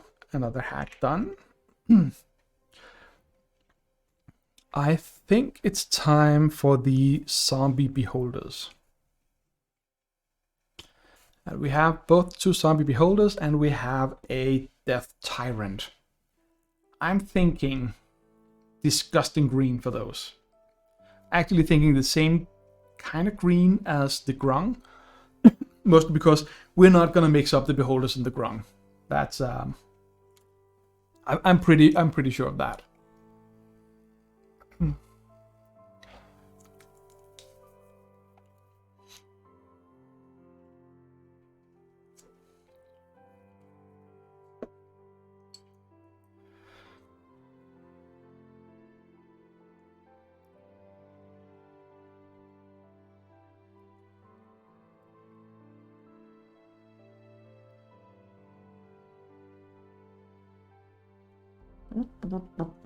So,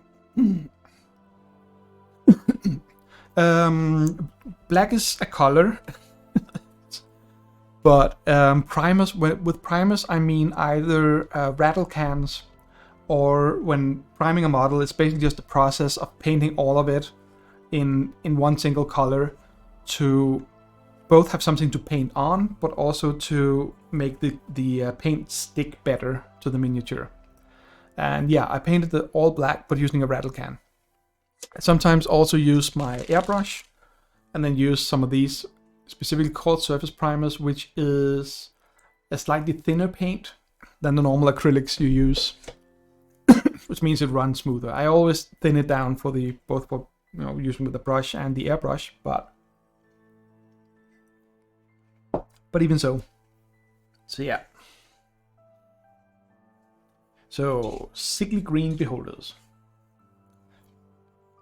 Sickly-ish green beholders.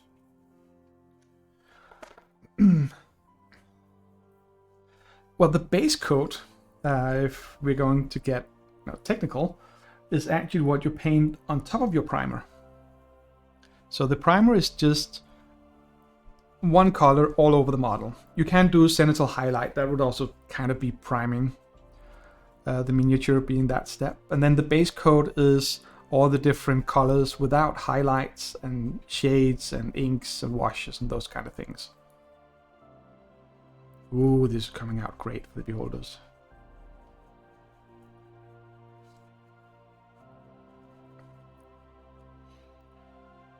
And yeah. No, not a problem, AJ. It's just, and I mean, it doesn't really matter what people call it. Just call it whatever. It's just, sometimes it's easier to just use the same terms or whatever. It's...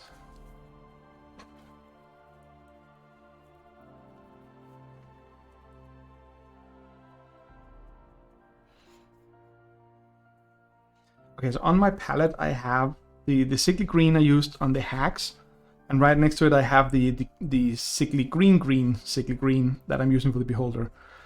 Who wants to take bets on how long it takes before I use accidentally the wrong color on one of the beholders?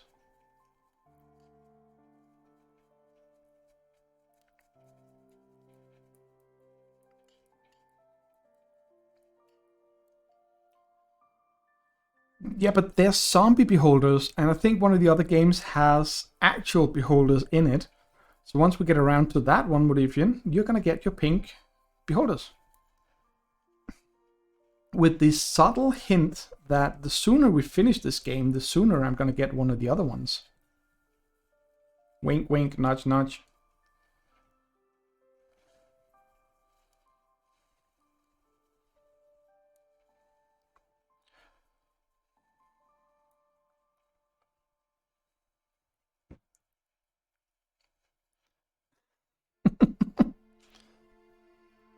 Yeah, see, Modifian, that's what happens when you get distracted and you don't pay attention. Then you get threatened with playing more board games.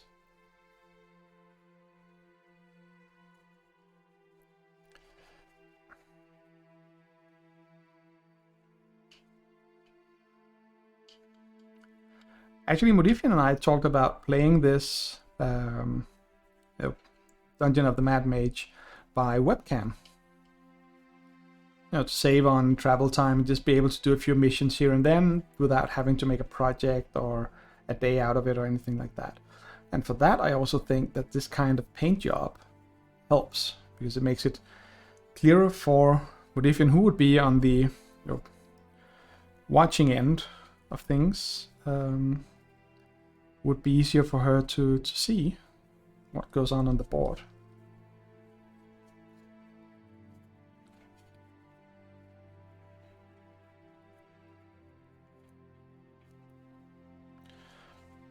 There you go.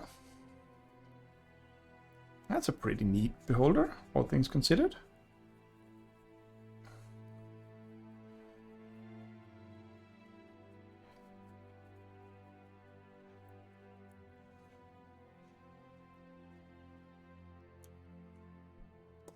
Well, now that is why you actually give them a bit of varnish at the end. That will make the paint last so much longer, because you have to wear down the entire coat of varnish first by when you drop it and stuff like that.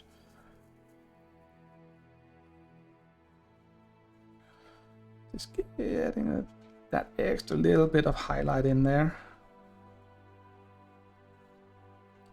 Yeah.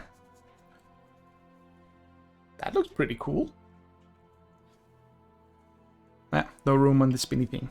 I'll go later.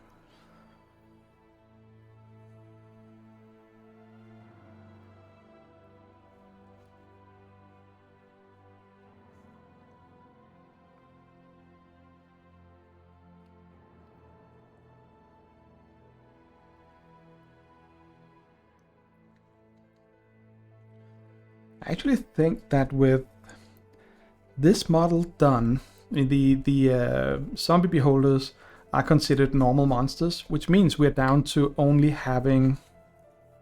No, that's also a normal monster. We almost only have boss monsters left by now, which is cool. I'm counting 1, 2, well, there's still a lot of miniatures left, but doesn't matter. I actually kind of just want to keep streaming this until no one's watching, and then I'm just going to turn off the camera and finish this tonight anyway. Because it feels good actually finishing a project fully. A while back I started both playing and painting the miniatures for the Gloomhaven Jaws of the Lion game, which is really cool dungeon crawler with campaign again, like I said, like same. It's gonna be wrong to saying the same kind of game like this, but it feels the same, scratches the same itch. It has a campaign, it has character progression, so it's conceptually pretty close to this, game-wise, but completely different rules. Yeah, so you're out. Cool. Thanks for dropping by, Wookie. It was fun having you here, and definitely playing some kind of thing. If you're joining the Netrunner tournament this weekend, we're definitely gonna play at some point. Have a great, I guess, day for you over there.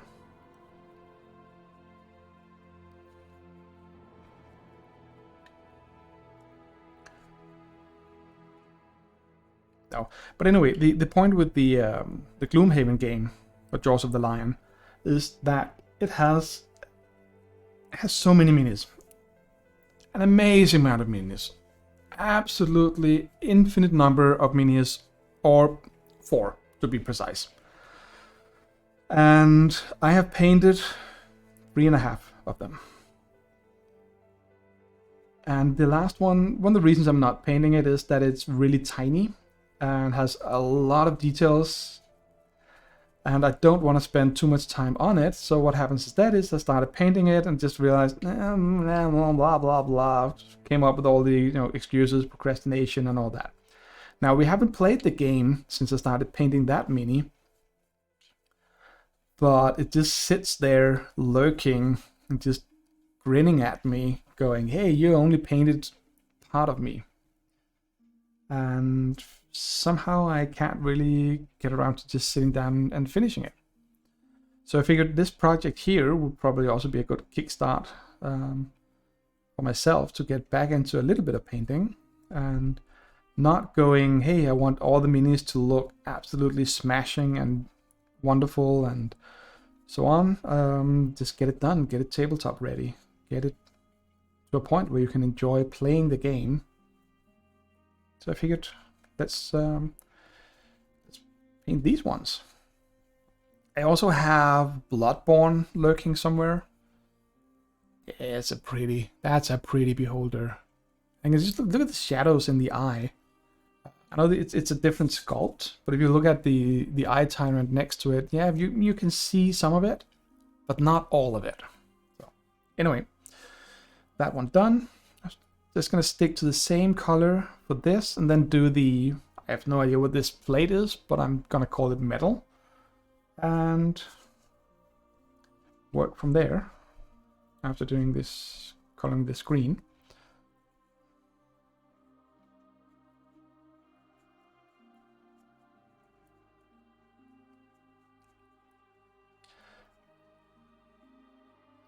And yeah, if you want to do this at home, those of you who have board games and are still listening, all you really need is a brush. Use a makeup brush or one of the dedicated dry brushes. I recommend getting maybe both a large and a smaller one, so you can actually cover a lot of ground with the large one, but here it's a little difficult getting into all the nooks and crannies. However, you don't need to get into all the small details, because it's just have to look good from a distance. So as long as you just get most of the mini covered, basically, especially all the ones you can see from about 45 degrees above it, then you're good. So get a largish dry brush or makeup brush, and whatever paint colors you would like to use. And for this, while the acrylics miniature paints like Vallejo or Army Painter, Citadel, scale color. There are so many. I've not kept up to date with all of them. While they are really good for miniature painting, you can actually get away with using standard craft paints for this, like you'll get in a dollar store in the US or cheap craft stores in other places. But hey, I'll still suggest, getting the miniature paint, because the pigments will usually be smaller, which will be a help, I think, at least. That way you can also get away with maybe actually painting in some details on some of the miniatures, or painting the heroes a little better, or, those kind of things. I've seen people like Brent from Goobertown Hobbies use, with great success, standard craft paint, hobby acrylics that were not meant for miniature painting, but for larger projects. I've seen him do amazing things, but then again, he is an amazing painter, so there's also that to factor in. But even so, it was, to me, from the video he posted, it was quite clear that there was a huge difference in I'm not going to say quality, but maybe finish is a better word for it, in the way the miniature looked at the end. There we go. See, compared to before, a lot more. Expensive makeup tends to blend better. It is the same expensive place, but I would hate to sort of generalize too much, because the most expensive paint that I know of and have used have definitely been Citadel, and I do like the consistency of them really, really much. But there's also a reason I'm not using them for instance, for this project, because the difference from them to Vallejo, which I'm mostly using, is not that big. And since I prefer using a wet palette, the fact that the Citadel colors do not come in dropper bottles is just a huge hassle. I feel like I'm wasting so much paint, digging out the paint with an airbrush, putting it on the wet palette. I know some people will actually take their Citadel paints and they'll put them, rebottle them in dropper bottles, but then you have the added costs of buying the dropper bottles. And yes, you can get them cheap from Wish or whatever. And yeah, that's that is a brush cleaner, the Master's brush cleaner and preserver, which is really, really good for cleaning up brushes, getting paints on. So yeah, Crystal, to answer your question, yes, there is correlation. I don't know.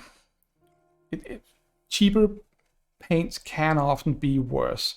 One of the things that Army Painter, which is one of the cheapest brands, they get a bit of a hassle for, is that their paints separate a lot in the bottle, and it does it quickly, which is why people tend to say that when you get Army Painter paint, you might as well just buy the small shaker things like these ones, just small, basically ball bearing balls or whatever, and then put a couple of those, one, two, three, two or three in each bottle of paint, to stir it, to better stir it, and get a vortex painter to shake it so you don't bust your arm doing it. I have one of those, mostly because it's faster and better than when I do it myself. So yeah, so Army Painter is cheap, but some people have problem with the paint separating. I mean, the Vallejo also separates. For me, it's not as much as the Army Painter stuff does, and with the Vortex Painter, I might not mind the Army Painter. But on the other hand, Army Painters does the Quick Shade series of paints and inks, which is amazingly good. I love using those. They're really, really good at that, and they don't separate at all. Or at least, give it a one shake and it's done. So yeah, and that was a very long way of saying yes. There is something about more expensive paints being better, but there are so many different parameters that it's difficult to just use one parameter, one definition of good or better, and then just hold the paints up to the other. So we are going metallic on that plate. Do we have? We still have some light one over here.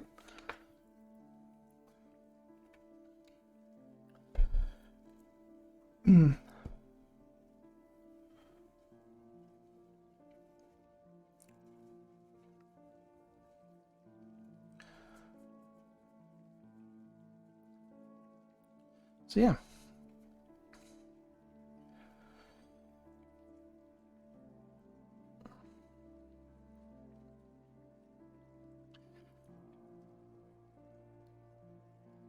So for this, a metal plate like this, I'm actually giving it not so much the dry brush to show the recesses and stuff like that, but just to give it essentially a thin coat of the metallic color that will make it shine, but doesn't make it fully silvery or anything like that. To me, that always gives a cool effect of actually looking dark and sort of rough while still reflecting the light. And of course, the rivets are going to be, due to the dry brushing, they're going to be more clearly visible, which is fine because they can stand out and look like they have extra highlights. That's cool enough. Old wrought iron. Yeah, I actually have another metallic that has a little bit of greenish brown, brownish green, little tint to it. And actually it's really, really wonderful color, except that when I dry brush it, most of the color disappears and I'm just left with the pretty much the same effect as what I'm getting from just using this is what, gunmetal from Vallejo. So yeah.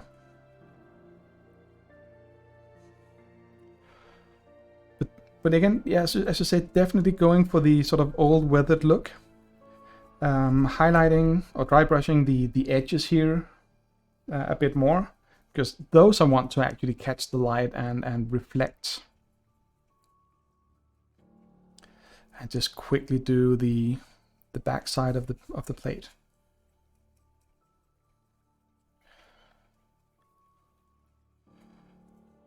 No worries, AJ. I mean, I expect all of you to be doing other things than just intently looking and listening in on this. It's how a lot of streaming does, just run it in the background.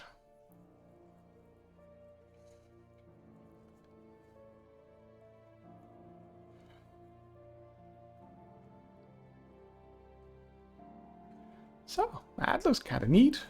Again, for comparison, the black backside. I mean, sometimes the way this model stands could actually get away with not doing the backside as well. But I'm going to do it anyway.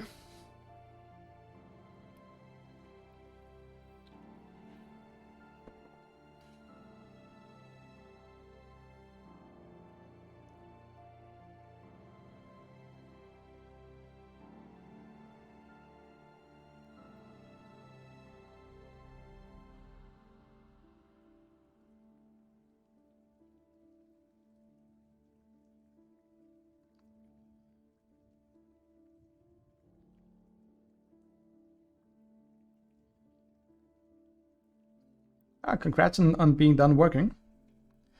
Is it still the school thing, AJ? Or was this actual work?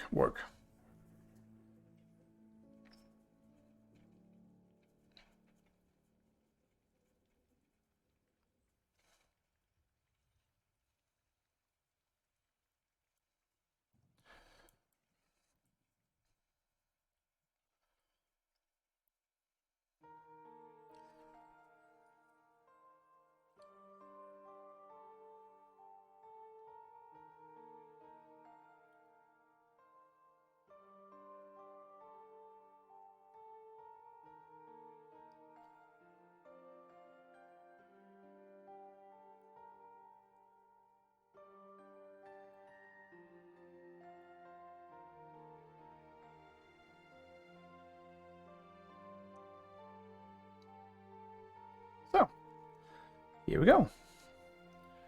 Front and back. As easy as that. Now it has this pillar that it floats on. The other ones had the same. I kind of want to leave that black because that's not really a part of the monster itself. It's just what it's used to physically bring it up in size. But hey, oh, I should not have rinsed that. I have some more that needs a lot of paint. Yeah, like a puppet. Exactly. I want the monster to show, but not the base and not the things holding it up, if that makes sense. Also, I heard a little sneeze. Can we see?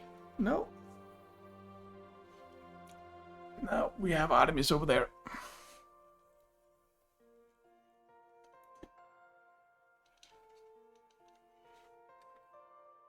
There we go. That's the... And yeah, definitely with puppets, the hand has to be there somewhere to hold up the puppet. But the less you see it, the better. Cool. Now, these two here, we haven't met them yet, but they have the same last name, and they are boss-colored plastic, which is the dark blue plastic. So I'm guessing there's, I don't know, a brother and sister, it looks like. Maybe brothers, Desmir and Soltar. I don't know. But anyway, they're basically running around in full plate armor, wielding swords, wearing helmets, having shields. So guess what? Metallic.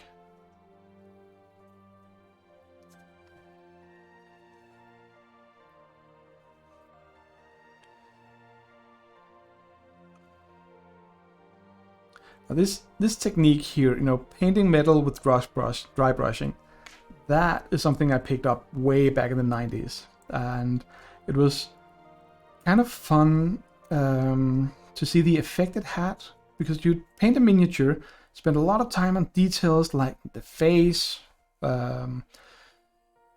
the gear they have, insignia, whatever, a whole bunch of stuff that just terrible to paint and so on. And then you'll just dry brush on the armor, especially the chainmail, and people will notice that and go, "Oh, you paint all the individual rings yourself?" No, we didn't do that back then, at least not the ones I knew. We just dry brushed it. It took like 2 minutes, and that is the part of the miniature that people noticed the most. Yes. I'm sure there's an interesting lesson there about time spent and what gets noticed and all that, but hey, it's Wednesday night. I don't have to learn anything. I don't have to be clever. I just have to paint and paint and paint and paint, so I can finish all of these models in a single evening.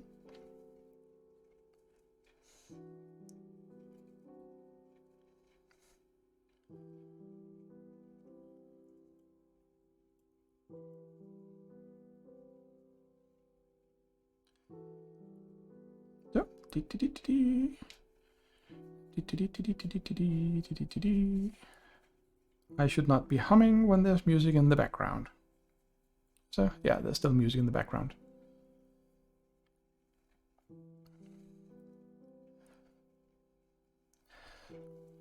So there you go. That is one fine, shiny... You're just gonna silence image and run away, and it stands behind where you put it. What, the silent image? I can't remember the details of that spell and how it's phrased. Oh, that kind of... Yeah, that is a good question. I can't actually remember how that is interpreted, because in some spells it'll say what happens when you move out of range. With others, it's just going to say you cast it and then it remains there. That would depend on the exact wording of the spell. Well, if it doesn't, I would ask the glorious piece of trash that is the internet. They have all your answers. Both the ones you want and the ones you don't want. The ones that are true and the ones that are false. So wonderful. Well, maybe it might be also an idea to actually look up, spell definitions. What is range? It may actually say some, generic rule.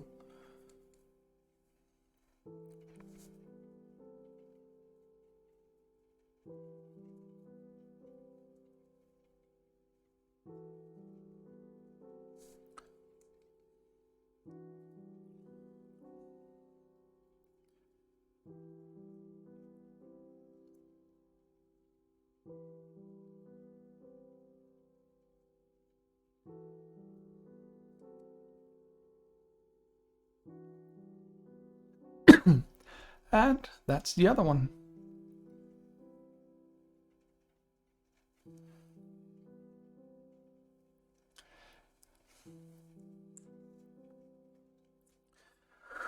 Oh, Crystal, we're gonna need a good color for Arcturia here. Arcturia kind of sounds... Just need to check if I have other gray stuff. Yes, I actually metal stuff. I actually have this one as well. I think we played against this dude with a lot of swords. Okay, purple. Purple for that one it is. I'll get to that in a little bit. I just have some metal on the swords here. I think again I'm just gonna go for the swords, not for the actual holder or base of this one here, because I like it to just remain black. This actually mounts on the back of a model, so the swords are kind of floating around him.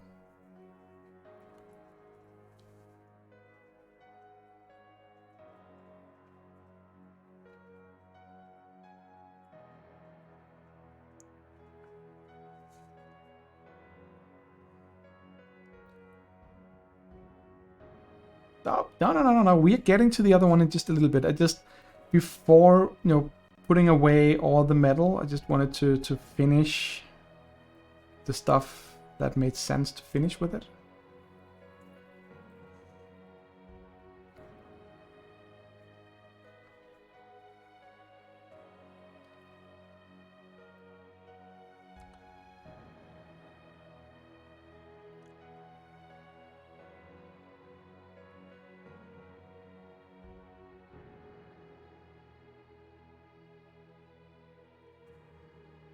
And yes, Modifian, you are the main reason why I always check the not made for kids or children or whatever it says when I upload these videos to YouTube afterwards.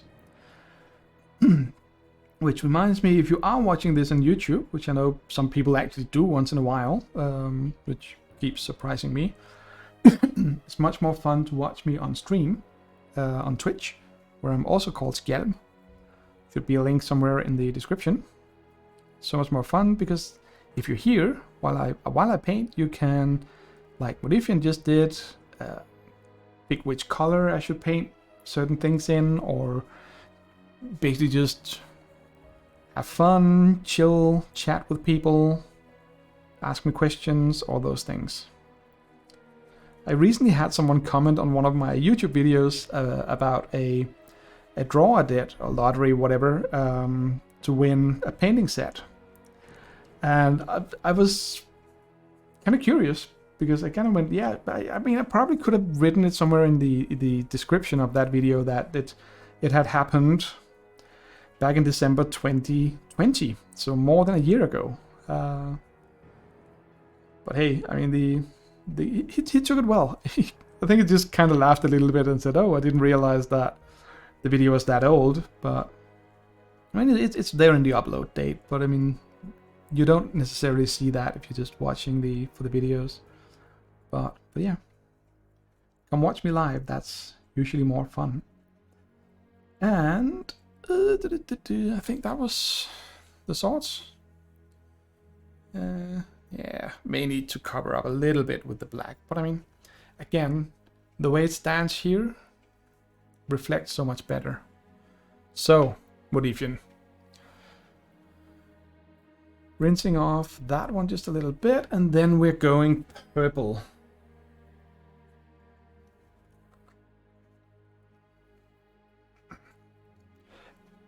Yeah, no, I mean, also the thing about Twitch and video on demand, if VOD still stands for that, maybe too old to know these young things.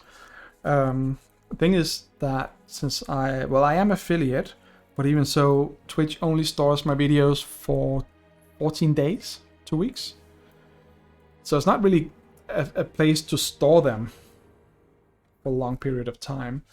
Whereas YouTube keeps things forever until you delete them, or they delete it if you do bad stuff, which I guess is fair.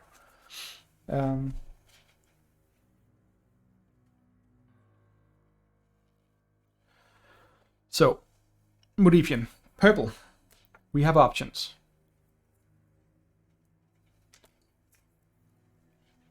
We have these two here, or I can mix one up to be slightly brighter. I can put in some white. Will turn it more pinkish.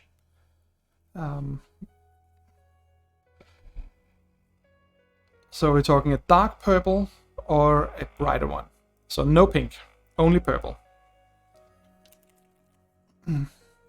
Is that one purpley enough?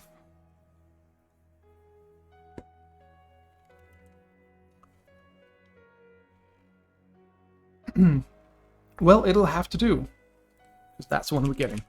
Also, just do a quick inventory here.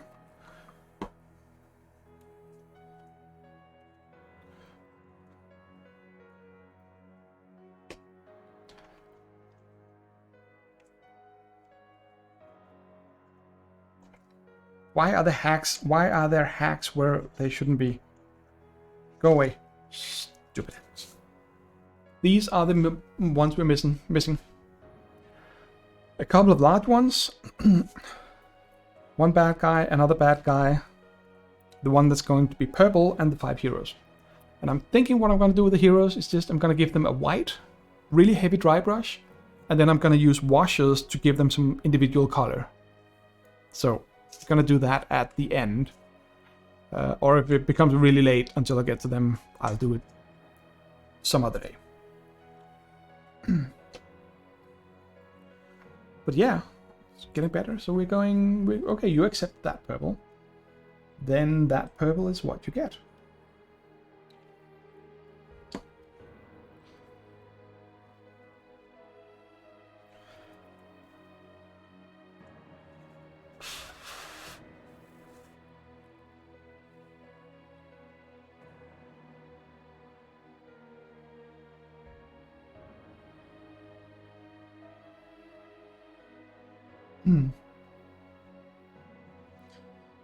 And again, I mean, the black thing here is, the hand holding the puppet, so that's not gonna get purple.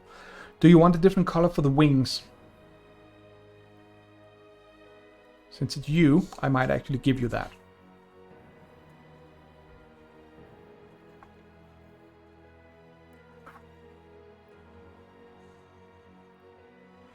Well, think about the wings for a while, and let me know what color you want.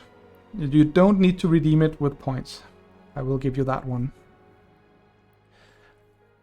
I can do it lighter. I think lighter would be better to put more emphasis on it.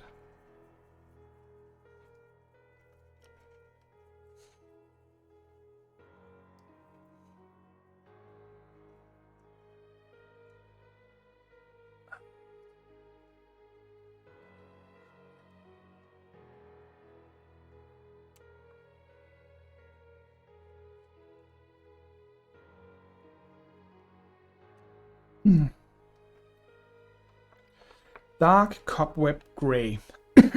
Okay, we can do that.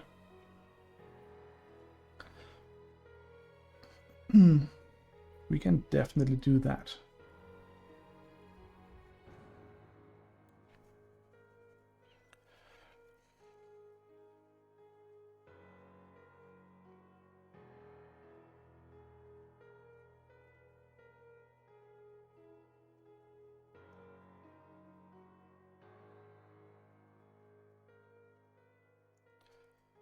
For some reason she's not being very helpful with the purple here.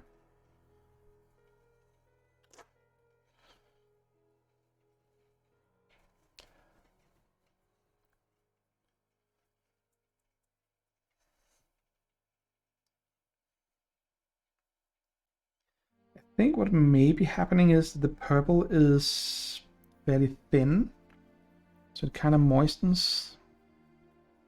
Nah, it shouldn't. That shouldn't be it. But it is kind of hard to see.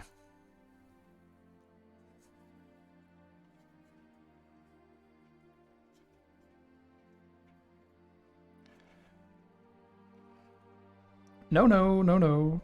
It's not you. It's the, and it's not the paint. It must clearly be the painter. I just think it needs more layers, more dry brushing. Again, it has to do with how well the different colors. I don't know what the word is. How will they cover things? I guess. Some of them work better than others, and this is going straight onto black, which is always going to be hard on some of the paints. And it hasn't got anything to do with how bright or light it is, because the white went so easily on. And even just the normal red I used on the thugs turned out a little orangey in the end, and that's probably the the black shining through. But I mean, hey, it covered. It's visible. It becomes a color, whereas this just requires a bit. I mean, you can see it kind of when you hold it up into the light, but it becomes really dark, even though the color is fairly bright.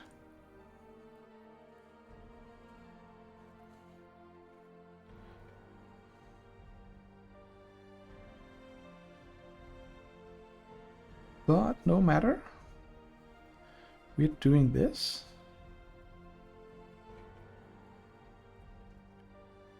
See, that's why I, on some of the miniatures, actually gave it a bit of white first to more clearly see the color I used. That would be the veterans, to make them proper orange.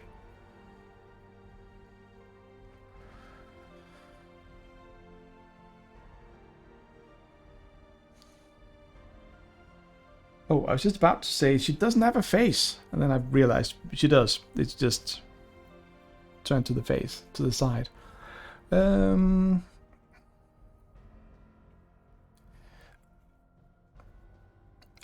that dude.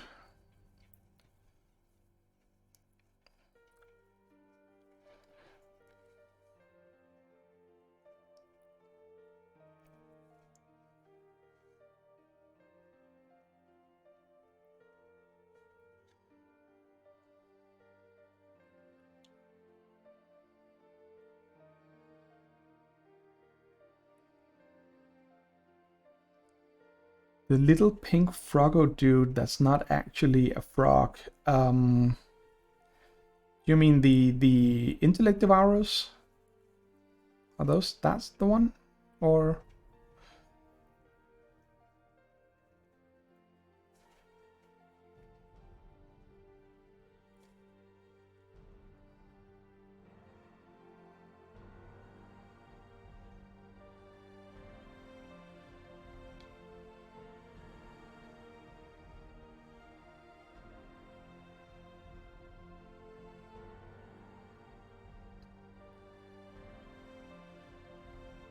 yeah, I mean, I think you're right. Which is interesting, because when you look at the sculpts of some of these, I mean, this one here is just very delicate, fine features, stuff like that. Whereas some of the others are more nitty-gritty in a way. I'm not going to say bulky like the Games Workshop stuff. They're more over and I don't know, overdone, exaggerated everywhere. But the thugs, for instance, are really sort of massive. Oh yeah, now we're getting the purple highlights. Yes, it's slowly coming. We're getting the thin legs and fine lines in the dress or whatever she's wearing, robes. Yeah.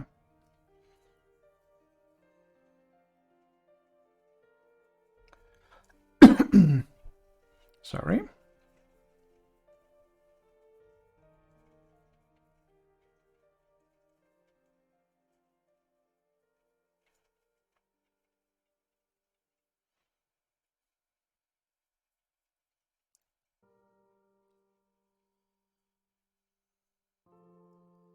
Okay, can you actually see her being purpley now?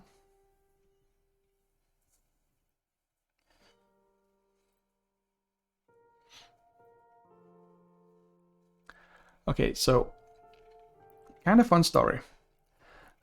Way back in the day, like 10, 15 years ago, we played a lot of Shadowrun, me and some friends.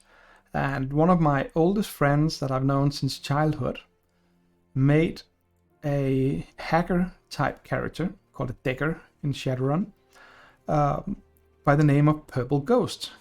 And that was specifically a reference to the Pac-Man game, which does not have a purple ghost.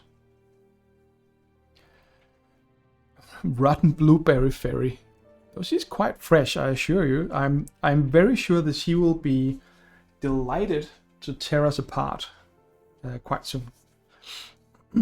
Okay, so but that was her, and then the wings are gonna get gray. What can we do there? What can we do there? So.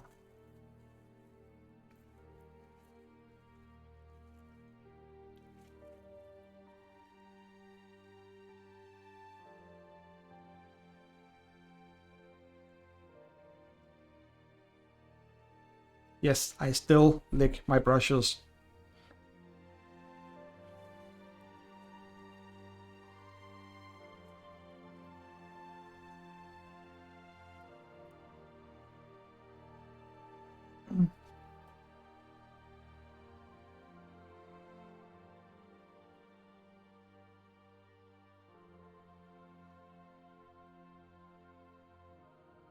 Okay, so so for the great, hey Ori, yeah, that's a pretty fairy.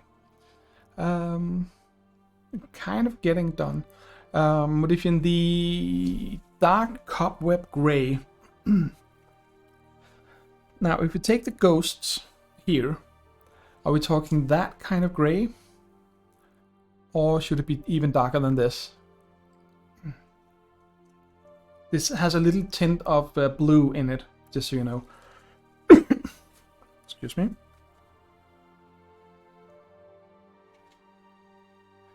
And yes, the wings are going to be brighter.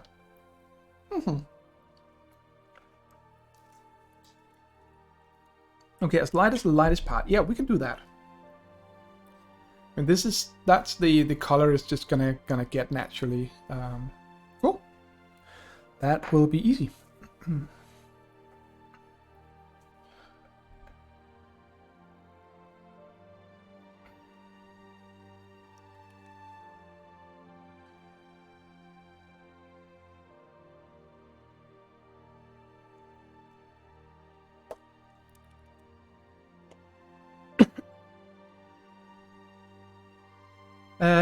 Ori, I actually let Modifian pick the colors, and she went for gray.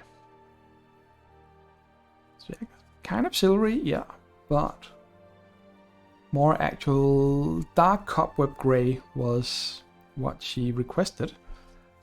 So I'm gonna do my best. Oh yes, good choice, Modifian. I don't know if you can see it. Yeah, and you used your points for that. I tricked you into using your points for that.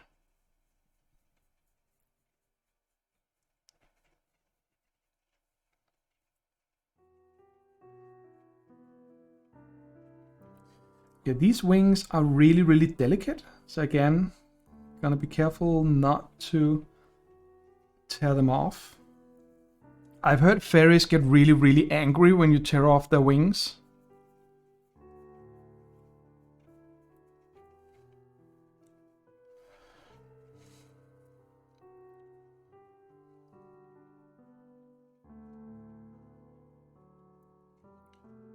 Yeah, this is going... This was a good color choice, Modifian. That's definitely going in the right direction.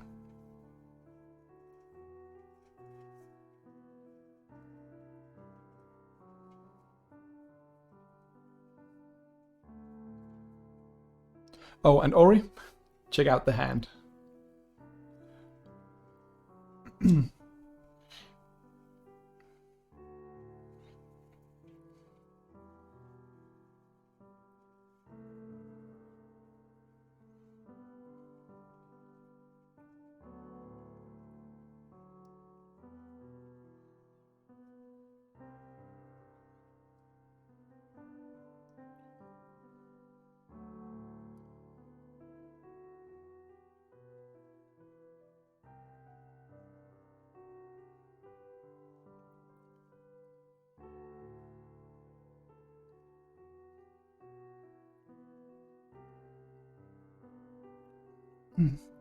So...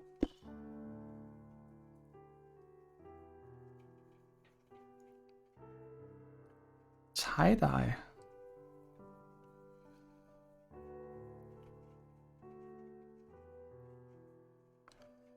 Interesting. So there you go. It now has gray wings. So Modifian, I'm gonna stick that one on the spinny thing. I'm just gonna clean out the brush first, because we'll be switching to a different color, I think.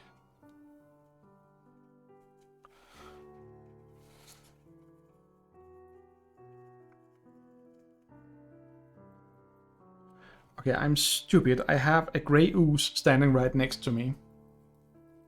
Yep, the purple is nice. I think I messed up the dry brushing just a little bit.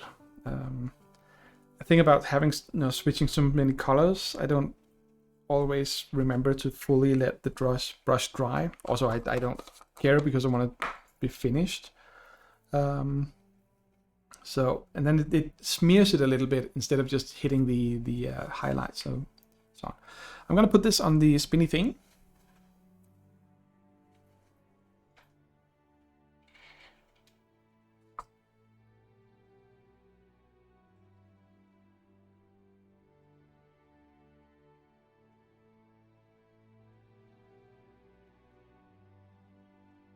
Are we still good?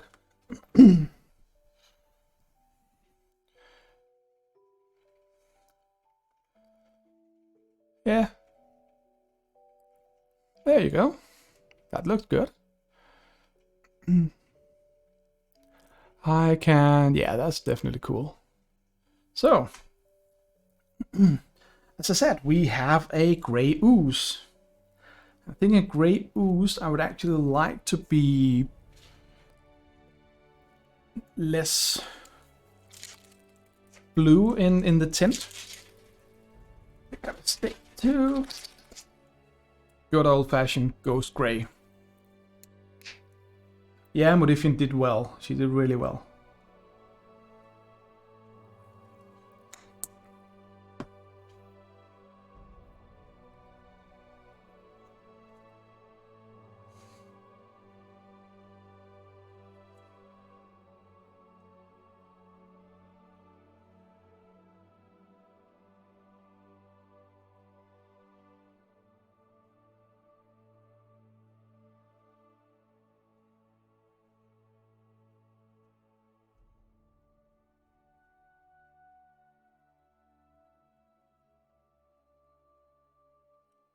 So, yeah, I think we're getting there.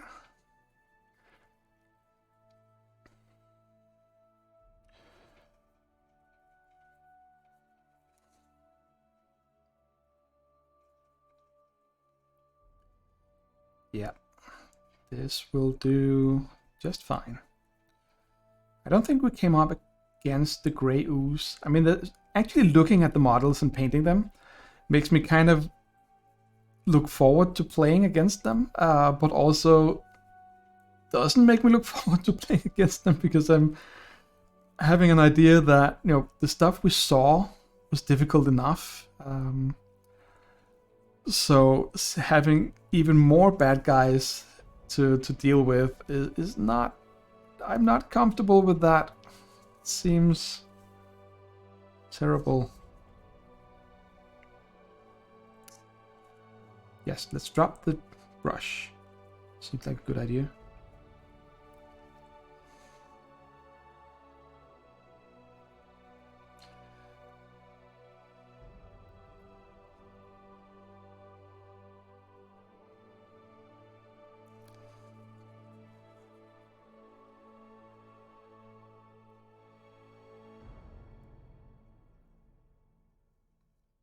So there you go. Again, this is falls into the category of being completely out of focus because I have a stupid camera.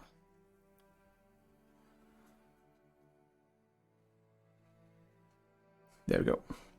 Again, really, really simple effect. Not covering that well over here, which is a little odd, but that can be fixed. But it's a simple way to emphasize the sculpt of the model.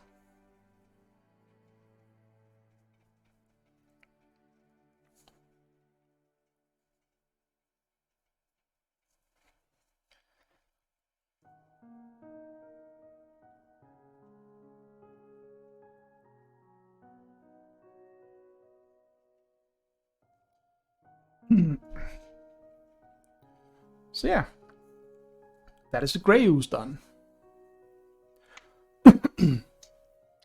Now, this dude here is the guy who has all the swords. They fit in to the miniature like so. I'm not gonna assemble it fully just yet. Also because I can't... Oh, there we go. Almost couldn't. So he's gonna have these swords floating around him. So what color do we want to give him? I mean, he is kind of an aggressive looking... He's called Black Cloak. I should leave his coat black, I guess. Is this the one guy that I don't actually highlight and just leave completely pitch black? Or do I just give him a very... Nah, it's gonna get a very, very dark gray highlight. Cool.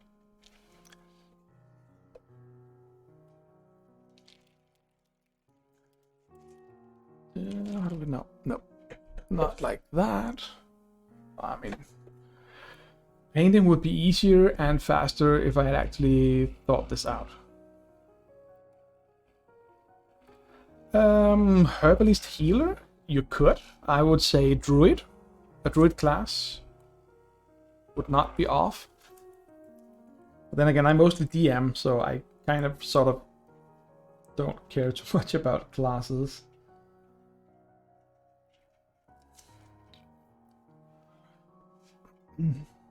Yeah, and druids, they have some healing. Herbalism go well with them because they're linked to nature.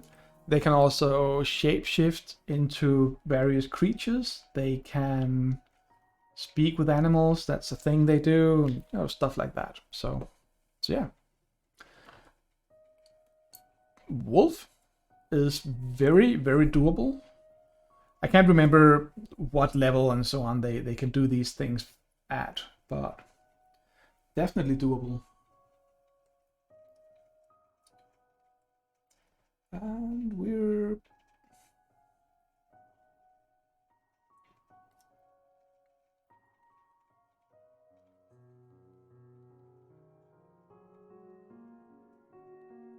I'm mixing up a dark gray over here. I just wanted to come out right, so...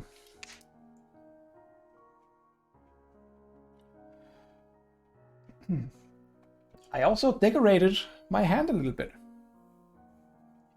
That's always fun.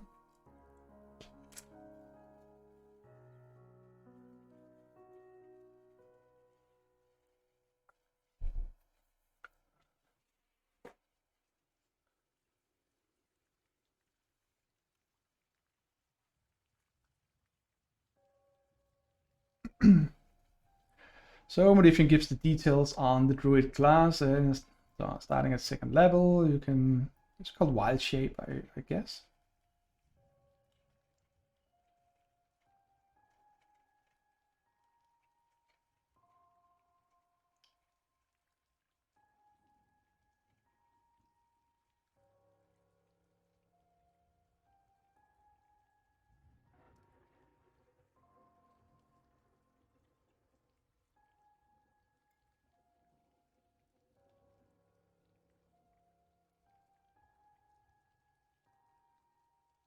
But yeah, Ori, if you get a chance and feel like it, you should definitely try role-playing games of some sort, either D&D or something else.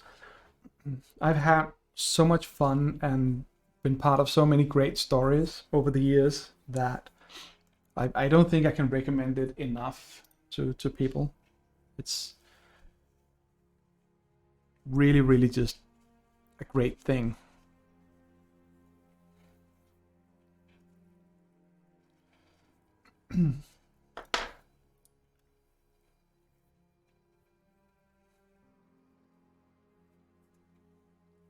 Oh shoot, it's 10:15 over here. I'm beginning to feel like I'm not gonna be able to finish all of this. So I will finish this dude. And probably the 2 large monsters I have left. And then I'm gonna leave the heroes for another time. I also feel I'm beginning to be a little tired in my head, which means that I'll either shut up or start losing my ability to talk.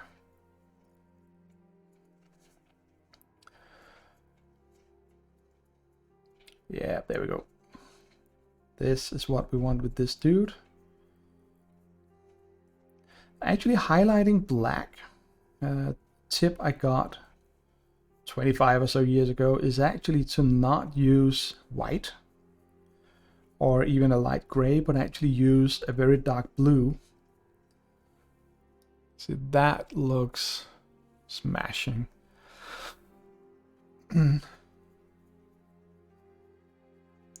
Yeah, well, have a great night, Modifian. Thank you for dropping by and being awesome as always. I look forward to playing this game with you again.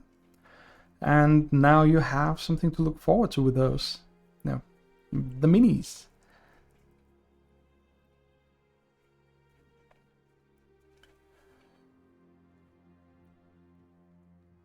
I think this is probably the best example of how well dry brushing works, because here I actually have a color that builds upon the black, the base color, the prime color.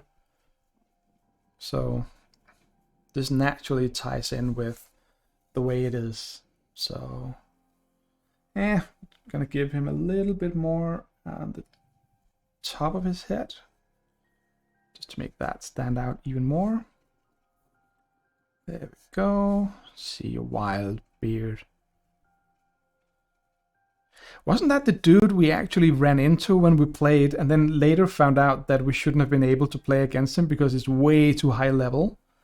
And we spent all our resources and all our time trying to bring him down. Anyway, night Modifian. Sleep well, say hi to the family. So we are down to these 2 beauties here. And what are we gonna do for those? I think I'm gonna stick to, no, again for the black stuff. I'm actually gonna go with the same gray as the other guy, mostly because these are so completely different sculpts and models that we're not gonna confuse a giant scorpion with that little dude over there. So let's just crack on. Oh yeah, this works. That works really well.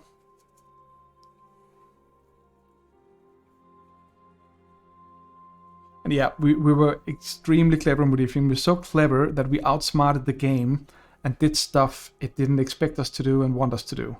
That's us. That's how we roll.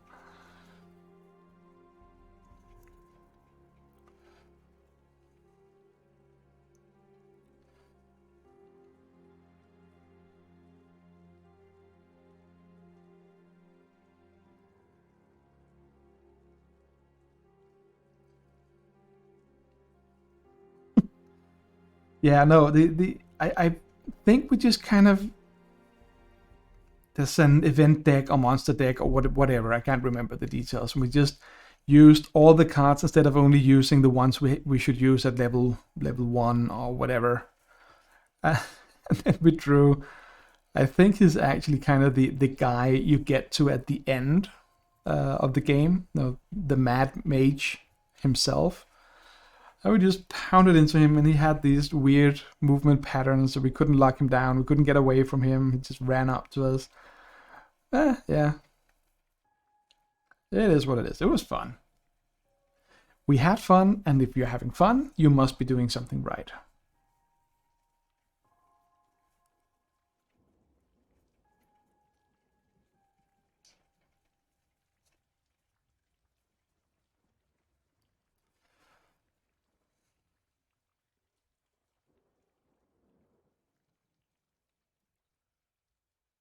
So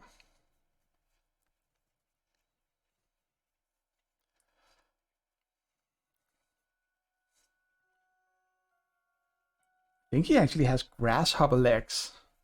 This is kind of creepy.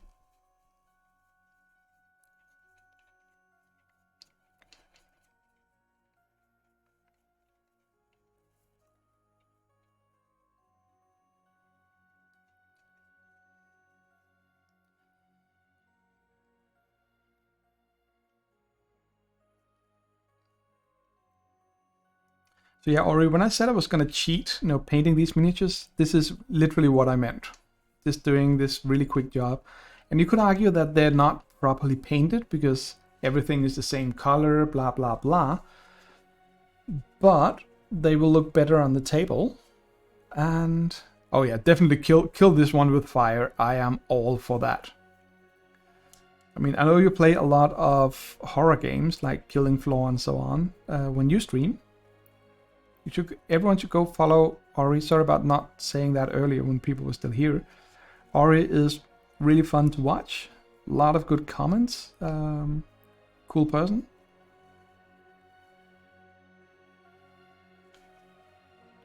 Did I make one of these for you? I clearly did not. I will fix that before the next time.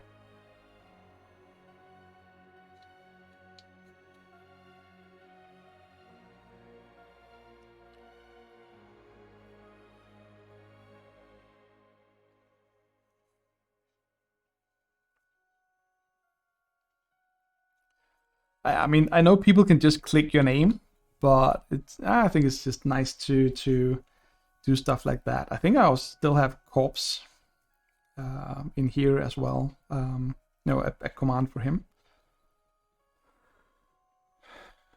That's a very gray scorpion, but hey, it kind of works. There we go. Now this one here actually has metal claws and metal legs. But is it all metal? Yeah, it actually is. This is a Techno Scorpion. So Techno Scorpion, you get to be metallic. But you get to be brass. You mentioned that earlier, or copper-ish.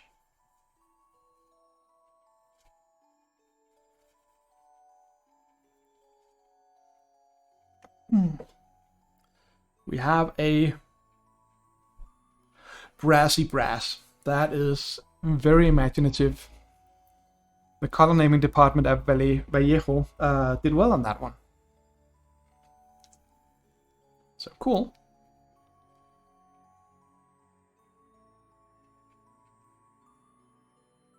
There we go. Bunch of that. And we're gonna do... Let me use the big one. It's just a large model. Let's get some ground covered. And then I think once I'm done with this, I'm actually gonna wait with the main characters for a little while. So not doing it tonight at least.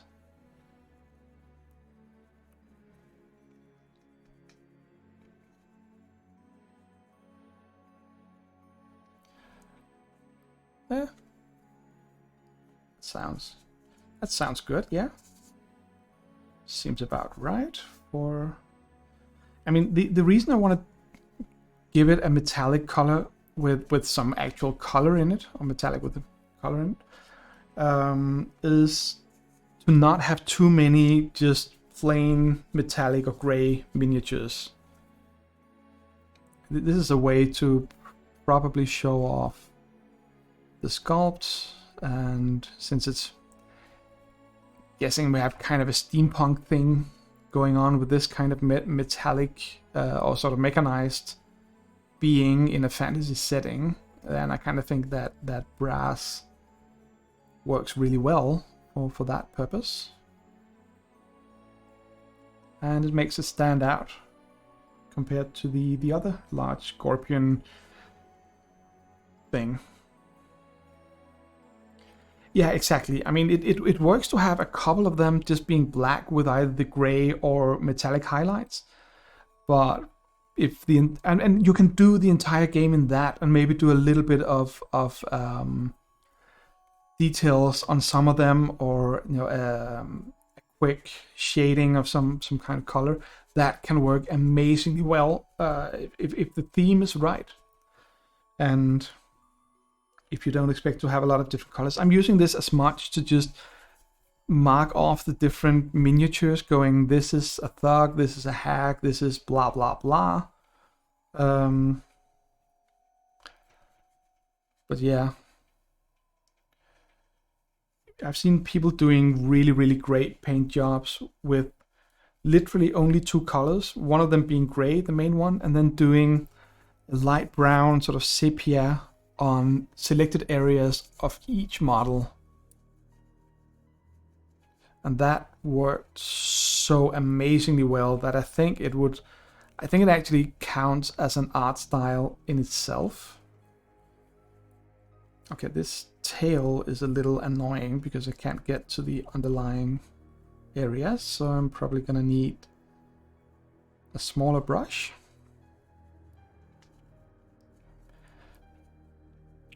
If it had been smaller areas, I wouldn't really care much about it, because I'd just go, nah, whatever. You can still see the main brass color of the model. But with this one here, every surface is actually so large that I have to find a brush that can get in there and cover this. That's fine. So we will just do that. Switch to this. Well, I'm definitely getting my dry brushes some exercise today.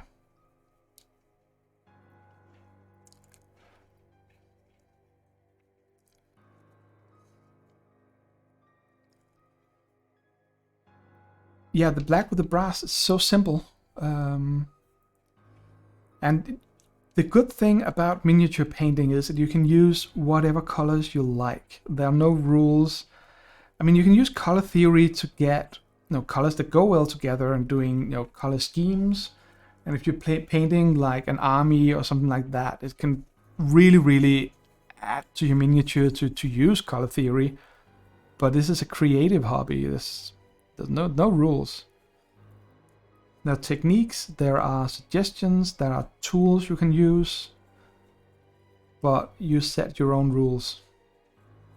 That's one of the things I love about it. You can just do whatever you feel like, and it will be just as right as if you'd used other things.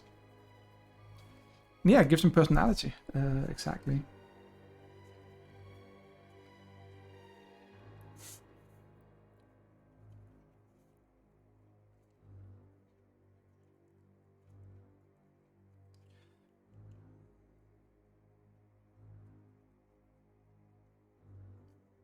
It's loss.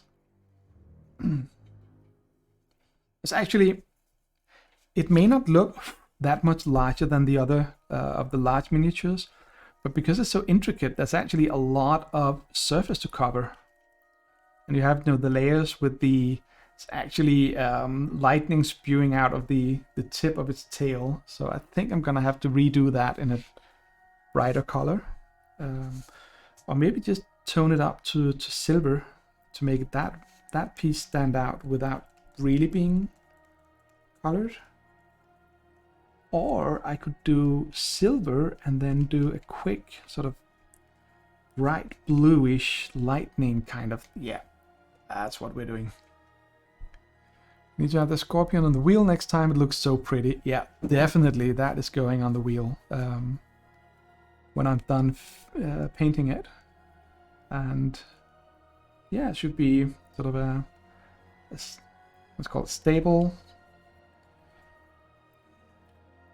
recurring guests.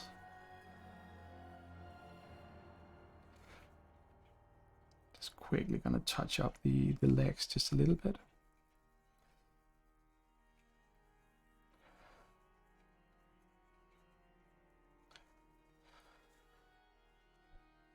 There you go. It's a little golden, probably because the highlight dry brushing. There's also a lot of glitter on the base, but that's easy. It doesn't just be brushed off. It doesn't stick. Comes off a little on the golden side, but yeah, that's still going well. So let's do full-blown silver. Then I'm gonna mix up a bright blue. I think. Yeah.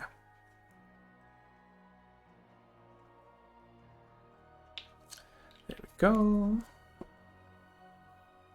Oh, thank you. It's I'm really glad that all of this is coming out so well. It's not that pretty to look on when you just look at it, but still, I'm having fun doing this, and it's a really quick way. I mean, I've been at it, I can see, for 3.5 hours, and between chatting and all that, I'm not that efficient. But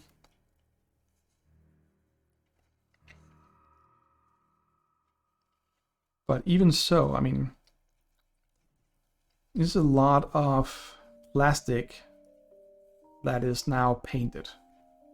And that is what this is all about.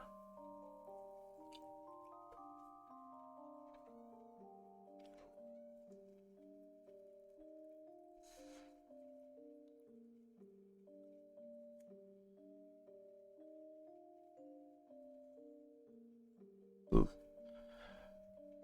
Way too much paint there. We do.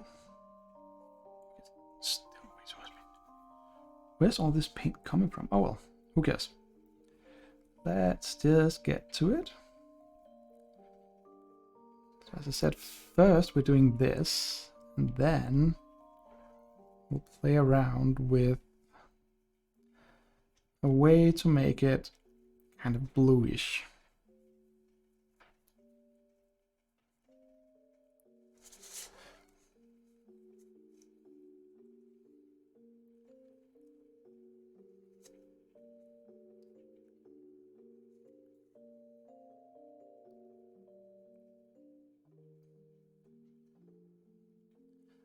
Thank you for sticking around for so long, by the way, Ori. It's always fun to have company, and it's always great to have your company.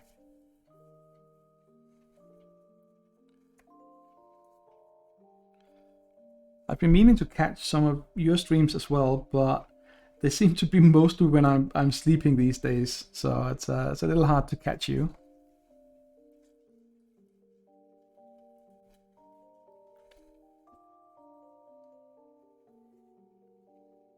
Okay, so this is one way of doing it, and just leaving it at that.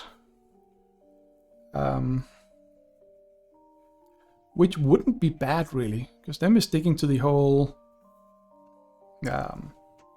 metallic tone. However, we're going blue on this one. We're going bright blue, which means we're gonna add a little bit of white into it.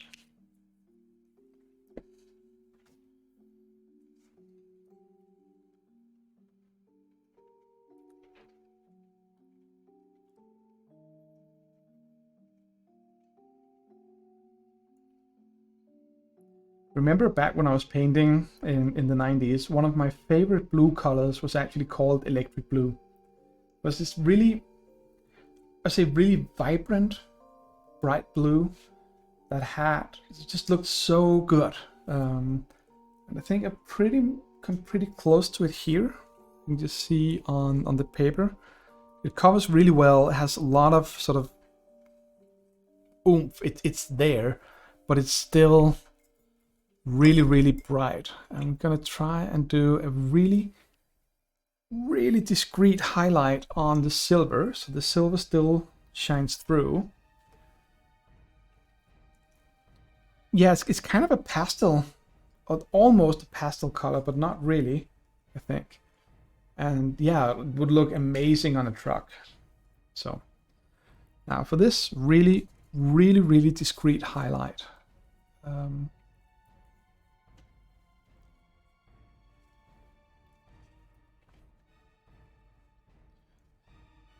Just a little bit.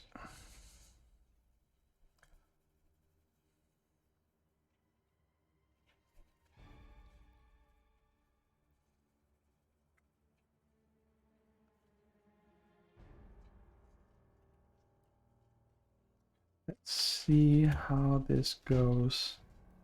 Oh, this is perfect.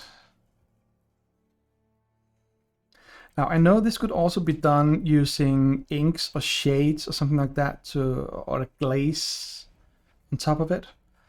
But I actually want this to be a highlight on top of the silver to gently just tint the highlights, as opposed to what I get when I glaze, at least, and try to glaze, which is that it becomes a kind of a sheen or a film on top of everything. Just want just the highlights, just having that edge of blue to it. Ooh, you're wearing blue today. I am, not surprisingly, wearing black. I tend to do that on basically every day. The main exception to me wearing black is that I have this one t-shirt or polo shirt that I really like to wear when I'm playing disc golf, and it is full-blown red. There's no kind of tint or shading or anything of it. It is just as bright red as you can get. Not pink bright, but just so much red.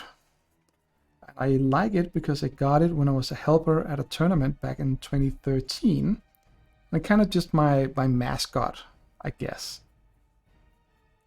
for playing. It makes me feel good. It reminds me of a lot of good things and a good period in my life. So it makes me happy wearing it.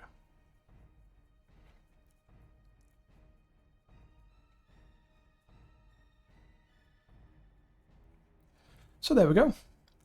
Now, it has clearly not enough, but just that slight bit of blue to it.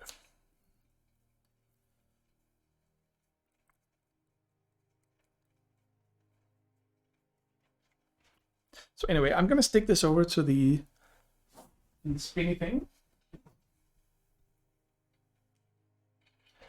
Actually, I'm gonna do the same and bring this one over. This is easier. Then all of these can fall off.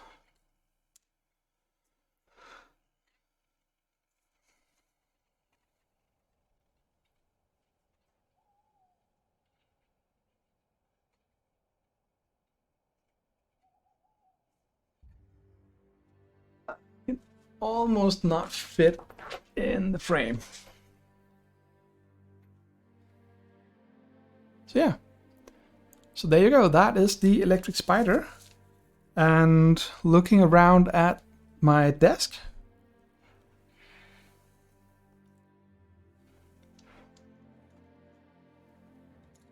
these 5 heroes is everything that is left from the game. I will say that this proves that you can paint an entire... Oh, it's amazing you're still here. Cool. I will say this proves that... Hang on, something's not right up here. I think one of the claws was actually hitting the wall. But anyway, this proves that you can paint an entire board game in an evening. I started priming these at around 5, which was 5.5 hours ago. Yes, I still have the heroes left, but a simple dry brush, either in some kind of color, or then maybe a wash, doing it gray or a light gray whitish thing, and then using washes to give them more shine and make them more heroic, would take about an hour at most, probably less if I knew what I was doing. So all of that goes to say that you can paint an entire board game in a single evening. And no, the miniatures are not properly painted, if you want to call it that. But look, that looks nice. But they're there, they're painted, there's color, and you can see it when you're playing. The light is a little bit off here, but yeah. So more swords, more flying swords that Modifian hate.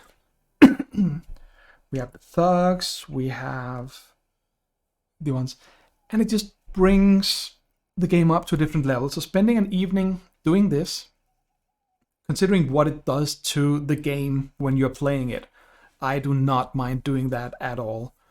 And this does not become an infinity project that I never finish or only do half, because if you have to paint every single piece of the miniature, then it's easily for me an hour or 2 per miniature. Then this is all of a sudden a 100-hour project instead of a single evening. So I'm glad I did this. I'm glad all of you watched. I will, before I lose my voice completely, because I can feel that it's giving away, I will just move this aside, find my keyboard. Let's watch the mini while I go find someone for us to raid. I think Moko made.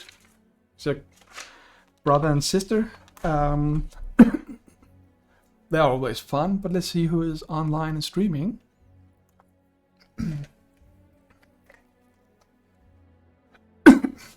Not surprisingly, they are. They're always fun to raid. So, thank you for joining me tonight. It has been my pleasure. I'm glad to see so many of you again. New viewers, that is always nice to have. And to Mason, we will find a day to play some more board games. We need to talk to the others about Assassin's Creed. Stay tuned, and I will go raid Mokomate. If I can remember how to do that. There we go. Stay tuned.